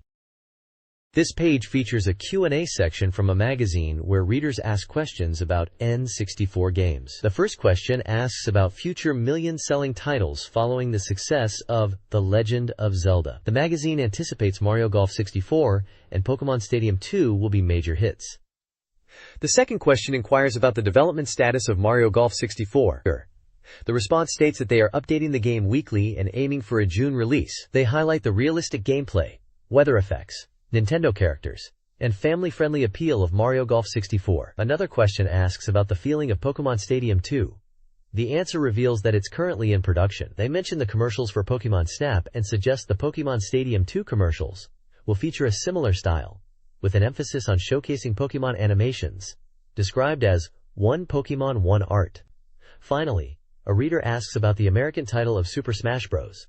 The magazine confirms that the title remains the same in America. They mention the content is largely the same, with minor differences like packaging and character names, and that Pokémon-related print services are available at Lawson stores in Japan. This page features a question and answer section. On the top left, a reader asks about the release of Perfect Dark, and the magazine confirms it will be released in Japan, noting its success in America and mentioning it's considered a sequel to GoldenEye 007. A screenshot shows in-game action. On the top right, another question concerns Turok 2: Seeds of Evil release plans. The magazine states negotiations are ongoing for its release in Japan. Even though it's highly rated and already available in America, there is discussion of potentially renaming it for the Japanese market and releasing it on the 64DD. A screenshot of Turok 2 is shown. Moving to the bottom left, a reader asks about the end date of the Pokémon Snap print service. The magazine explains it launched on March 21st, and they are considering extending it beyond the initial 3-month period due to popularity. A screenshot shows the Pokémon Snap print service interface. On the bottom right, a question asks about future plans for the Lawson print service. The magazine indicates continued possibility for the service, highlighting the existing infrastructure for printing stickers using N64 cartridges at Lawson stores. They hint at potentially expanding this further, possibly with the Mario Artist series, and even mentioning a commercial for Lawson and N64, and the possible arrival of N-Cube. A screenshot from a Lawson commercial featuring a Nintendo 64 is also included. A Q&A discusses the Nintendo 64 and 64DD. The 64DD release, initially slated for June, was delayed to August, with preparations underway. Internet connectivity via modem is confirmed for the 64DD, focusing on communication-based games, while details on fees are still in progress. Regarding Pokémon, the response acknowledges the high volume of releases, but emphasizes diverse genres and gameplay. A Pokémon Picross game is hinted at. Finally, expansion RAM wasn't included in the N64 initially due to cost, allowing a lower base console price. Expansion RAM enhances games like Zelda and titles using the Rumble Pack. This Q&A section discusses various topics related to Nintendo. A reader inquired about a Pokémon Center in Kyushu, and Nintendo hinted at Fukuoka as a potential location, alongside existing centers in cities like Sapporo and Hiroshima. Another question addressed game sequels, clarifying that they are not simply made on demand but stem from the creator's vision, often linked to new hardware capabilities. They mentioned the possibility of Mario sequels for the next generation. The next question involved Mario Kart 64 and Guinness World Records, with Nintendo acknowledging a past query about official records, and the lack of official record keeping. Finally, a question about Mario's 20th anniversary was corrected, with Nintendo noting it was actually the year after next, and that they don't typically focus on anniversaries, encouraging fan-led celebration ideas. This page is a Q&A section called N64 Question Box, featuring questions from readers answered by Mr. Motohashi. The first question asks if the telephone customer consultation service will be discontinued, to which Mr. Motohashi replies that it will not be discontinued. He explains that while some services are shifting online, phone support remains available for those who prefer it. The next question asks if Mr. Honda was involved in the development of the Game Boy. Mr. Motohashi confirms this, joking about it being old news, and mentions he was involved in creating the story for Tetris 2 plus Bombless, and was also involved with Dr. Slump. Another question asks, who is more Irai, impressive or important, Mr. Motohashi or Mr. Miyamoto? Mr. Motohashi jokingly says himself, but clarifies that he uses Miyamoto-san as a professional courtesy due to company culture. The final question asks for instructions on how to rewrite Game Boy cartridges. Mr. Motohashi answers that this is still undecided, but they are considering it. It would likely involve software selected from Nintendo's library. He mentions examples of potential titles like The Frog for Whom the Bell Tolls and Picross. The bottom section is an advertisement encouraging readers to submit questions to the N64 question box, with contact details provided for submissions. This page is a monthly news report announcing the CESA Grand Prize Awards, where The Legend of Zelda: Ocarina of Time has won the grand prize. It mentions that this was widely expected, and it's the third CESA award ceremony. Zelda: Ocarina of Time also received awards in the programming and scenario departments. The article highlights that Hey You, Pikachu! Pikachu Genki Dechu also won an award in the character department for N64 software. The page details the award ceremony at the Tokyo Game Show, mentioning the presentation and the excitement of the event. It includes comments from Mr. Osawa of Nintendo, representing the Zelda team, who accepted the trophy and expressed gratitude for the award, saying it was made by people who love Zelda, and he is happy that many people appreciate the passion put into it. He also mentions that Link's journey is not over, and he believes Link will embark on another journey. The article lists the award winners in different categories. For the grand prize, games like R4, Ridge Racer Type 4, Resident Evil 2, Biohazard 2, Beat Mania, and Metal Gear Solid are mentioned alongside Zelda. Judges' special prizes include Crash Bandicoot, Warped, Crash Bandicoot, Butobi, Sekai Ishu, Sonic Adventure, and Dragon Quest Monsters, Terry's Wonderland. Department awards were given in categories like programming, scenario, graphics, sound, and character, with Zelda: Ocarina of Time winning for programming and scenario, and Hey You, Pikachu winning for character. Spring 1999 saw several notable events in Tokyo. The Tokyo Game Show 99, held in March, drew over 163,000 visitors. While large, it was marked by a relative scarcity of new N64 software, with Dreamcast being a novelty. Evangelion was a popular playable title, and Konami had a strong presence. The Tokyo Toy Show, also in March, displayed roughly 30,000 toys, including a notable Pikachu car from America. Lastly, the Pokémon Festival 99 Spring and April featured playable demos of Pokémon Stadium, Pokémon Snap, and Mario Golf. Pokémon Stadium proved especially popular, and card games and puzzle games featuring Banjo-Kazooie and Zelda were available. This page covers several news and events. The Wonder Project 99 event was held in April. Enix approved the resale of used Enix games. The Super Robot Spirits Tour 99 Spring Battle is scheduled for Nagoya, Osaka, and Tokyo, with performances by popular anime song singers. The page also features Sako's monthly correspondent corner and a new product announcement for Pokemon Sable cookies. Finally, a key highlight is Shigeru Miyamoto's keynote speech in America, discussing game development, including Zelda and Mario, the use of the pocket camera, unique characters, and design philosophy. The article emphasizes the importance of innovation in the industry. The special 64Dream Zelda telecard has also shipped. This page introduces the HoriPad Mini 64, a new, smaller N64 controller designed by Hori, aiming to be the definitive edition controller. The article features an interview with Hyros, department manager, and Okami, chief, who were in charge of development. They explain that the controller was created in response to customer requests for a smaller, more child-friendly controller. It's about 50% the size of the original N64 pad and is designed to be easy to use, especially for 3D games. They highlight the analog stick as a key design point, ensuring it's comfortable despite the smaller size. The Z button placement is also slightly modified. The price is set at around 2,500 yen, intended to be affordable. The target audience is players who find the standard N64 controller too large.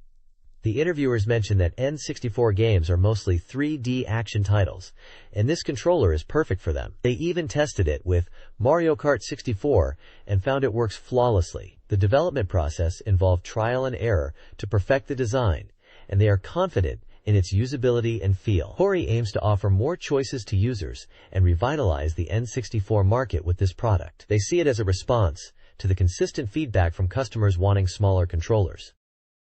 This page features a couple of N64 game highlights for the spring racing season. First up is Real Condition GI Stable, a horse racing simulation where you train and race horses. It emphasizes realistic horse racing and breeding elements, even allowing players to use passwords to transfer horses between the N64 and Game Boy versions of the game. Next is Pokemon Stadium 2, a sequel for the N64.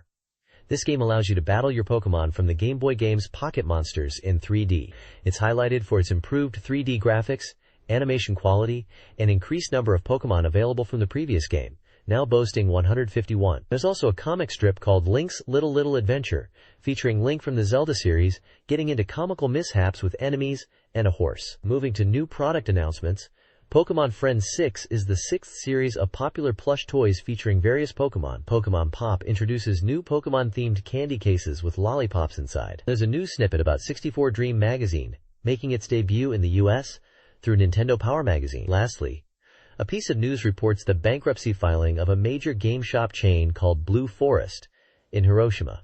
Finally, there's a small note on a limited edition pink Tamagotchi set.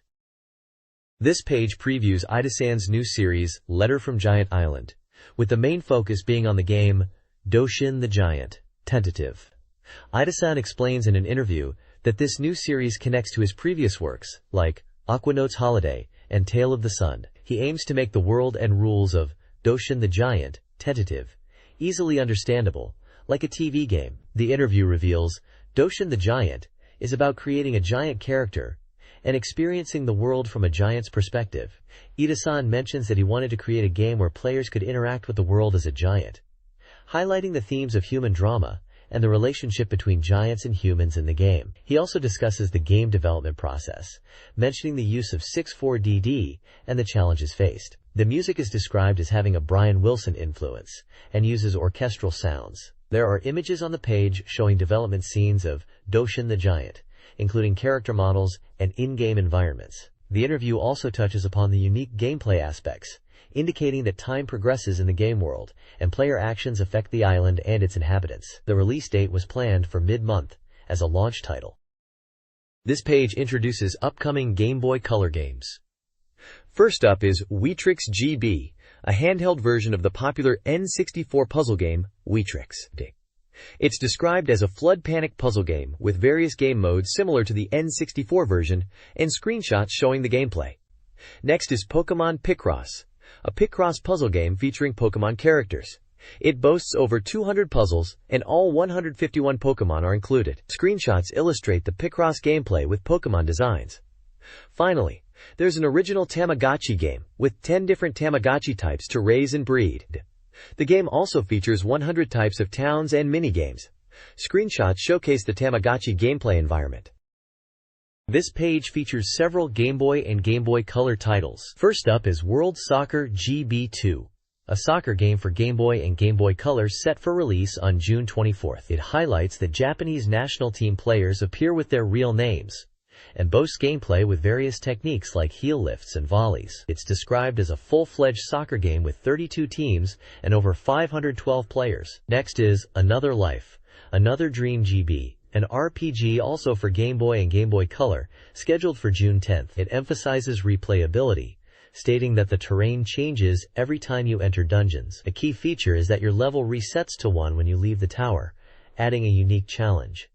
You can also have monsters as companions. Then there is Survival Kids, Island Adventurer, a survival RPG for Game Boy and Game Boy Color, coming out on June 17th. It's about children shipwrecked on a deserted island after a storm. Players must gather resources, craft tools, and ensure they eat and drink to survive. It is highlighted as a brand new survival RPG experience. Finally, it's a World Rally, a racing game for Game Boy and Game Boy Color, to be released on May 13th. Players start in South America and aim to conquer the World Rally Championships. Car performance can be upgraded, and you can customize your machine. The game features challenging courses with varied conditions like deserts and snow. Time attack mode is also included. The next page showcases 4 Game Boy Color games. The first game is Puyo Puyo Simulation, described as a simulation RPG where you command Puyo characters. It involves strategic battles on a map, clearing stages, and combining tectors, which are described as robots. There are over 600 combinations possible, and it also supports link cable battles with friends. The second game is Pukarat, an action game described as a unique block-breaking game. The goal is to clear blocks by hitting them with a ball. If the ball goes past the deadline, it's game over. It mentions a versus mode, and that clearing stones sends them to the opponent's side. It's designed for quick matches that are addictive. The third game is Real Pro Baseball. This is a baseball simulation game where you select a team and aim to win the league. You manage the team as a coach, making player substitutions, offensive and defensive decisions, and giving instructions throughout 30 games. Finally, there is Pachinko CR Maretsu Primitive Man, a pachinko game that aims to be realistic on the Game Boy Color. It recreates scenes and reach actions, special animations in pachinko, faithfully. The screen can be zoomed in, and it emphasizes the importance of adjusting the nail setting, pachinko machine settings, to win and obtain a large number of balls. It mentions that anime scenes from the game can be viewed. The next page showcases 4 Game Boy and Game Boy Color titles. First up is Kanzume Monster Parfait, a puzzle simulation game from Starfish, scheduled for release on June 4th, priced at 3,980 yen. This game involves raising monsters hatched from cans, feeding them, playing with them, and battling using gems in a puzzle format. Next is Kato Hifumi Kudan no Shogi Kyushitsu, a tabletop game by Culture Brain, released on April 9th for 3,200 yen. This shogi, Japanese chess game, is designed for everyone from beginners to advanced players, featuring hints and various challenge modes to learn and improve your shogi skills. Then there's Spy vs. Spy, an action title from Kemco, slated for a late June release with an unknown price. This Game Boy Color version aims to capture the fun of the Famicom original, focusing on strategic trap playing and door usage in its gameplay. Finally, we have Narrated 2, an RPG from Imagineer, expected this summer for 3,980 yen. This sequel to Narrated boasts faster battles, thanks to a new auto battle feature. You'll still command and customize your Narrateds, but with a smoother and more streamlined battle experience. This page is all about the upcoming Pocket Monsters Gold and Silver games for the Game Boy Color. It highlights that new Pokemon are appearing and excitement is building for these games. The page advises players to cherish their Pokemon from the previous games, Pokemon Red, Green, Blue, and Pikachu, noting that these Pokemon can be transferred to the Gold and Silver games using the communication cable, so they will still be valuable. The page also showcases updated screenshots in color, emphasizing how much clearer the graphics are on the Game Boy Color. There are 3 screenshots shown. One is in a forest area where you can see signboards and children. Another screenshot shows what seems to be a town, with a place to buy items and enjoy shopping. The final screenshot appears to be a lake or pond, where fishing might be possible again. The featured Pokemon on this page are Marill, Kirihana, Bellossom, and Hu. This page is dedicated to Fire Emblem Thracia 776 on the Super Famicom, bringing the latest news about the game. It highlights the game's system, emphasizing its depth and sophistication. The article details the scenario campaign, mentioning that maps can change and be different each playthrough, offering replayability, focusing on individual units and their unique traits in battles. Enemies are also smarter. They will even go and buy weapons during battles. A special item called the Sword of Light is featured, explaining it's a sacred weapon passed down, possessing lightning and recover effects. Dialogue screenshots show character interactions and underscore the importance of character-driven storytelling in the game. Overall, the page previews an in-depth and strategic Fire Emblem experience. This page introduces items from a game, including medicine, a shield ring, holy water, a door key, and the hero's spear, which is described as allowing continuous attacks. It also showcases a character named Fergus, a free knight with a cheerful personality, but also reckless. The page then previews the latest game screens, highlighting this as a field command scene, and a dialogue where one character warns another not to touch a sister, implying a character trait of being interested in women. Another screen shows a magic attack in battle, questioning what kind of magic it is, and others depict field movement showing Finn's range. There are also scenes of magic explosions with expected flashy effects, and Leaf in battle wielding a sword of light. Finally, dialogue scenes suggest uneasy conversations, potentially hinting at characters becoming enemies, and another scene where a vassal pledges loyalty to a prince and mentions pirate subjugation from when the prince was 15. This appears to be a preview of a new Fire Emblem game, showcasing gameplay elements and character interactions. This page is an introduction to battle strategy patterns for a game, likely Fire Emblem based on the character and item art style. It describes 3 map types. Seiyatsu Totatsu map controls arrival map, where the goal is to seize a designated location. Dashutsu map, escape map, where the objective is to escape from a marked point. And Bue map, defense map, where you must defend specific buildings or people. The page features a character named Karin, a Pegasus Knight from Silesia, who is searching for a prince to help her country. She is described as having a strong will, being honest, and aiming to follow in her mother and older sister's footsteps as a Pegasus Knight. There are also descriptions of items including a killer axe, reserve, sleep, and return staves, as well as Dane, which is a manual or scroll-like item. The bottom of the page has small dialogue boxes between characters, suggesting in-game conversations or tips. One box mentions Laura the Thief and unlocking doors, while another refers to August and rescuing Prince Leaf, implying characters and plot points from a Fire Emblem game. The text hints at strategic choices, like deciding whether to escape or not when rescuing Nana. This page is titled Illustration Special Big Gathering Hall, and presents a collection of fan art illustrations from readers. There are 12 illustrations in total. Several of these illustrations are based on The Legend of Zelda: Ocarina of Time, featuring characters like Malon, Link, and Saria. One illustration depicts Pokemon characters, likely inspired by Pokemon Gold and Silver. Another illustration showcases characters from Shadowgate 64, Trials of the Four Towers.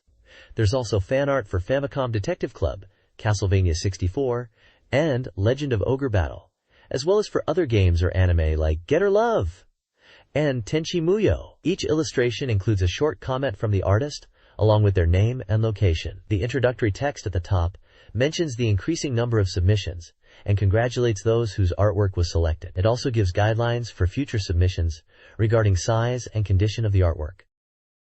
This page showcases fan art submissions for Fire Emblem. The theme for this month's fan art was Fire Emblem, specifically the main characters. The artwork includes characters from the Fire Emblem series and are drawn by fans from different prefectures in Japan, with names like NOQ from Osaka, Shikawe Mikosato from Nagasaki, and Kagari Hikaru from Aichi, amongst others. There are mentions of FE Thracia 776 as a new title, with new characters like Merita being popular. There are also references to older games like Fire Emblem Gaiden and Fire Emblem Mystery of the Emblem. Fan comments mention characters such as Tiki, Seifi, and Finn. The page also includes some artwork related to The Legend of Zelda, indicating a section for general fan art submissions alongside the Fire Emblem theme. One of the Zelda drawings features Link, and there is another one of a pink creature called Lucky's Tamago. This page is a feature titled Illustration High-Rise Apartment Building, which is a collection of fan-submitted illustrations centered around various N64 games. There are numerous artworks showcasing games like The Legend of Zelda, Ocarina of Time, Pokemon, Kirby, F-Zero X, Super Mario RPG, and Super Mario 64, recognizable by their characters and game titles displayed. One illustration refers to Mother 3, although it wasn't an N64 game, perhaps referencing the cancelled N64 Earthbound 64 project. Other games depicted through fan art include Shadowgate 64, Ganbare Goemon, Panel de Pon, known as Tetris Attack internationally, and Super Smash Bros. The page seems to be celebrating fan creativity inspired by the N64 game library, with short captions accompanying each illustration. This page features reader-submitted artwork based on Nintendo 64 games. The submissions include 4-panel manga comics and illustrations. Highlights include a comic strip depicting a sleepy Sniffet and a Donkey from Super Mario 64, a Smash Bros. Comic showing Pikachu struggling against Link, and an illustration of Mario as Star Manly Mario, looking tired after gaming. Another illustration promotes good dental hygiene. Below these, there are rankings for contributors using military-themed titles. Finally, an illustration contest is announced, soliciting color illustrations and manga with prizes, including certificates and luxury goods, with a monthly deadline. This page is a guide for Bokuju Monogatari 2, which was released internationally as Harvest Moon 64. The page is focused on recipes within the game and how to acquire them by giving specific items to certain characters. It highlights that while these recipes aren't essential for gameplay, they are nice to obtain. The page details a table of recipes and the corresponding item and character needed to obtain them. It also includes a section on betting tips for the horse races in the game, advising players to be strategic with their coin placement to maximize winnings. This page is about hidden characters and medals in the N64 game SD Hiryu no Ken Gaiden, SD Fighting Dragon Legend. It details how to unlock secret characters by playing for a certain amount of time and inputting specific commands on the character select screen when highlighting a corresponding character. For example, to unlock the character Shurinji Disciple 1, you need to play for 9 or more hours and input up 5 times as a command. The page lists many hidden characters and their unlock conditions. It also describes how to obtain medals in the game. Medals are earned by fulfilling certain conditions in the tournament mode, such as defeating specific characters or winning under certain circumstances. For instance, the Sun Medal is obtained by defeating Suzaku in the tournament. The page also mentions that by meeting the conditions for medals, you can acquire them after the tournament ends and check them in the picture book. This page dives into Dream techniques for N64 games. The first section is for Castlevania 64, officially titled Castlevania Internationally, revealing secrets about special items. It details how to obtain these items in different stages. Special 1 in Stage 1, the Sunken Forest, obtainable by both Reinhardt and Carrie. Special 2 in Stage 2, the Training Ground, only for Reinhardt. And Special 3 in Stage 3, the Magic Tower, again only for Carrie. Stage 7, also the Magic Tower, holds another secret location mentioned here. The next part is for Snowboard Kids, where a hidden command is revealed. By inputting Z plus B plus C plus up plus down plus 3, D left plus right plus up plus RZA at the title screen, players can unlock all courses, characters, and boards. Finally, for JIKU Powerful Pro Yaku 6, which was not released internationally, the page discusses a fun feature. You can create a green player. There's a 1 in 240 chance of a player randomly becoming green, but if you name your player Come Green, they will be guaranteed to be green and possess almost all abilities. This page from 64Dream magazine showcases dream techniques, or Doriteku, for various N64 games. For Super Space Knight or Professional Baseball King 2, there are 2 tricks. The first details how to initialize game data by holding L and Z buttons and pressing Start on the mode select screen. The second explains a way to fast-forward dialogue during the Create mode by pressing the L button when text appears. Moving on to Harvest Moon 64, there are 2 dog-related techniques. One describes a magical disappearing dog trick in Flowerbud Village, where the dog vanishes and reappears by pressing the A button. The other highlights a funny glitch where your dog can somehow end up on top of the toilet inside your house. For Legend of the River King 64, the page reveals a trick where using a vibration pack with the controller when fishing will record up to 5 fish in your fish notebook. Lastly, for Beatmania GB, a password is given, Kobe Beef, to unlock all songs in the free mode, letting you play any song you want. The bottom section is a recruitment call for readers to submit their own Doraiteku game techniques to the magazine. Prizes are offered based on the rank of the technique, ranging from game software to magazine merchandise and cash vouchers. The submission details are provided, including address and fax number. The next page is an N64 new soft catalog, showcasing upcoming games. It features several role-playing games, like Mother 3, tentative title, mentioning the keyword father and its influence on gameplay. Super Mario RPG 2, tentative title, described as a Para Mario in a picture book world, and L-Tale, tentative title, a fantasy RPG already released overseas and anticipated in Japan. Zool.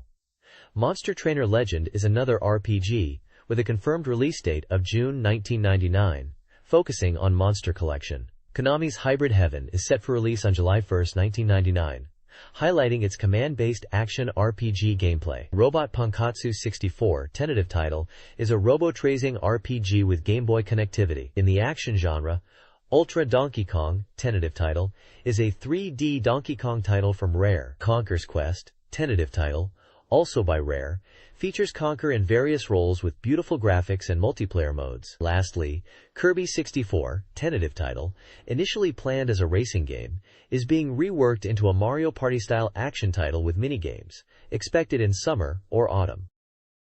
Upcoming Nintendo 64 games include Super Mario 642 and The Legend of Zelda DD, both for the 64DD. Winback, a 3D action game, is postponed for improvements. Superman from Titus is nearing completion with action and puzzle elements. Bomberman 64, The Second Attack, features 3D graphics in various modes. Neon Genesis Evangelion sample ROM was tested. Tonic Trouble, a French action game, offers a unique experience. Last Legion UX is a robot fighting game set for release on May 28, 1999. Flying Dragon Stadium, real version, will feature realistic characters. Terrence.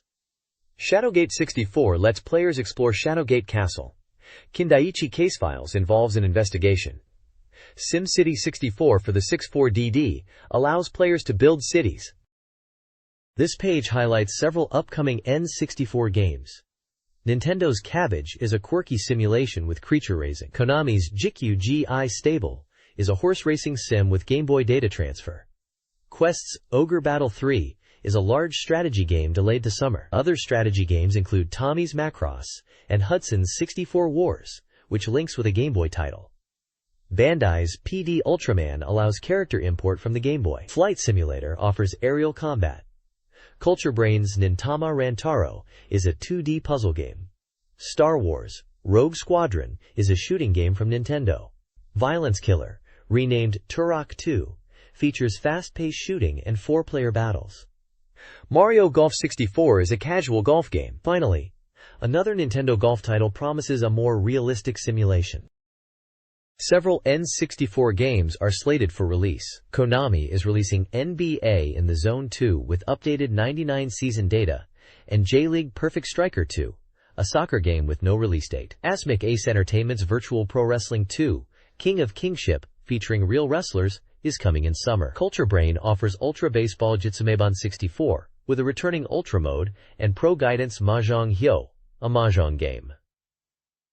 Sonetta's Rev Limit, a racing game, is targeting a summer release. Coconut Japan Entertainment has Wipeout 64 coming in May. Nintendo is releasing F-Zero XDD, a course creator. Mario Artist Picture Maker, a CG art tool.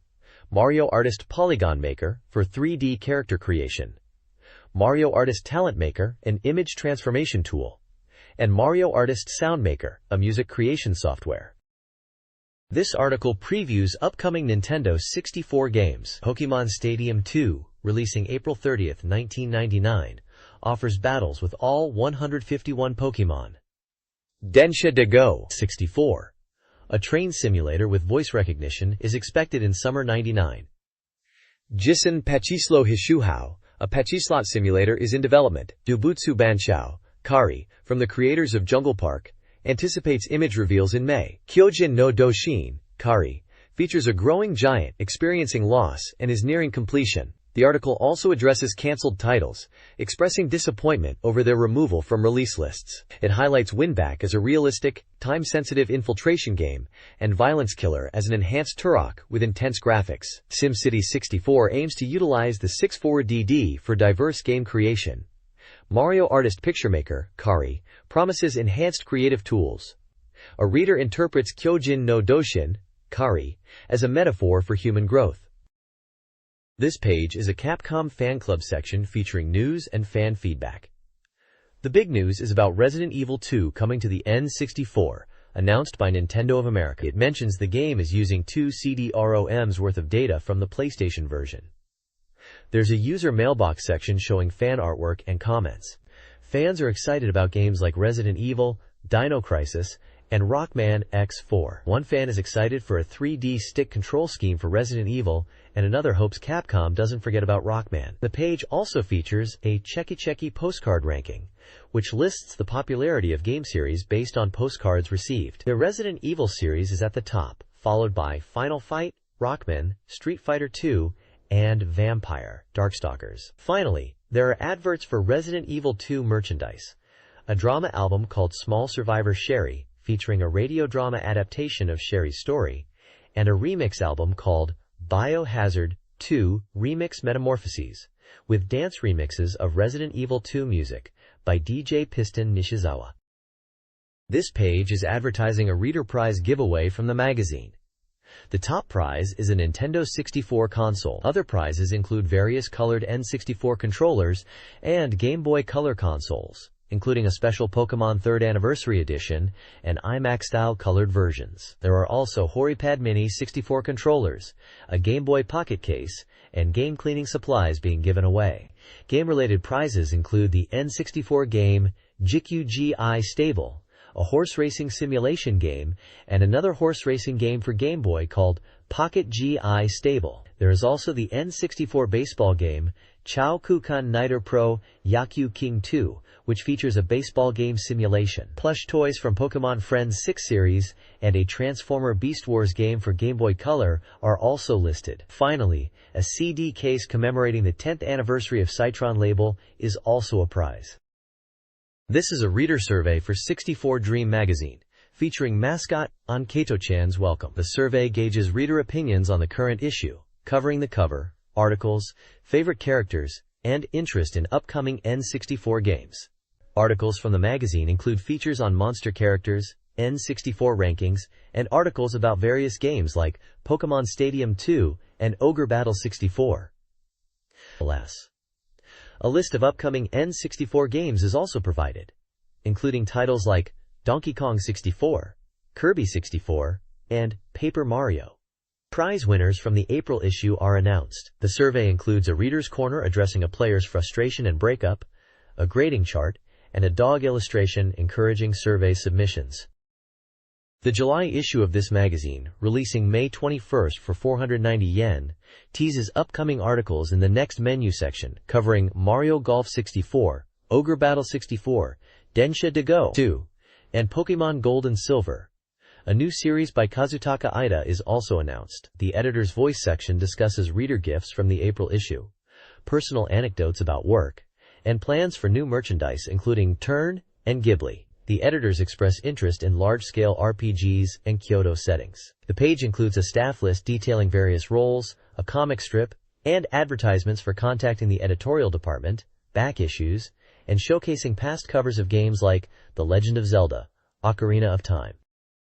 The next page is an advertisement for Pokémon Stadium 2. It promotes battling with all 151 Pokémon from the Game Boy games in full 3D on the N64. The ad highlights tag team battles for up to 4 players and 9 different minigames. The release date is noted as April 30th, and the price is 5,800 yen. Screenshots show Pokémon battles and minigame action, and it mentions using the 64 GB pack, transfer pack in English, to link with Game Boy Pokémon games.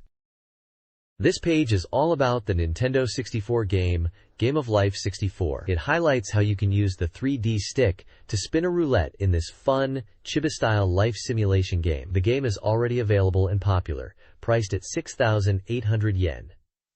A cool feature is that up to 4 people can play, even with just one controller. The page also mentions a Game Boy Color version of Game of Life, which is scheduled for release in late April, priced at 3,980 yen. This Game Boy Color version is compatible with both the original Game Boy and Game Boy Color systems. The page is from 64Dream magazine, issue number 6, and it includes information about the latest games, a special feature on the Game Boy's 10th anniversary, and coverage of Power Pro 6. The magazine itself is priced at 467 yen plus tax.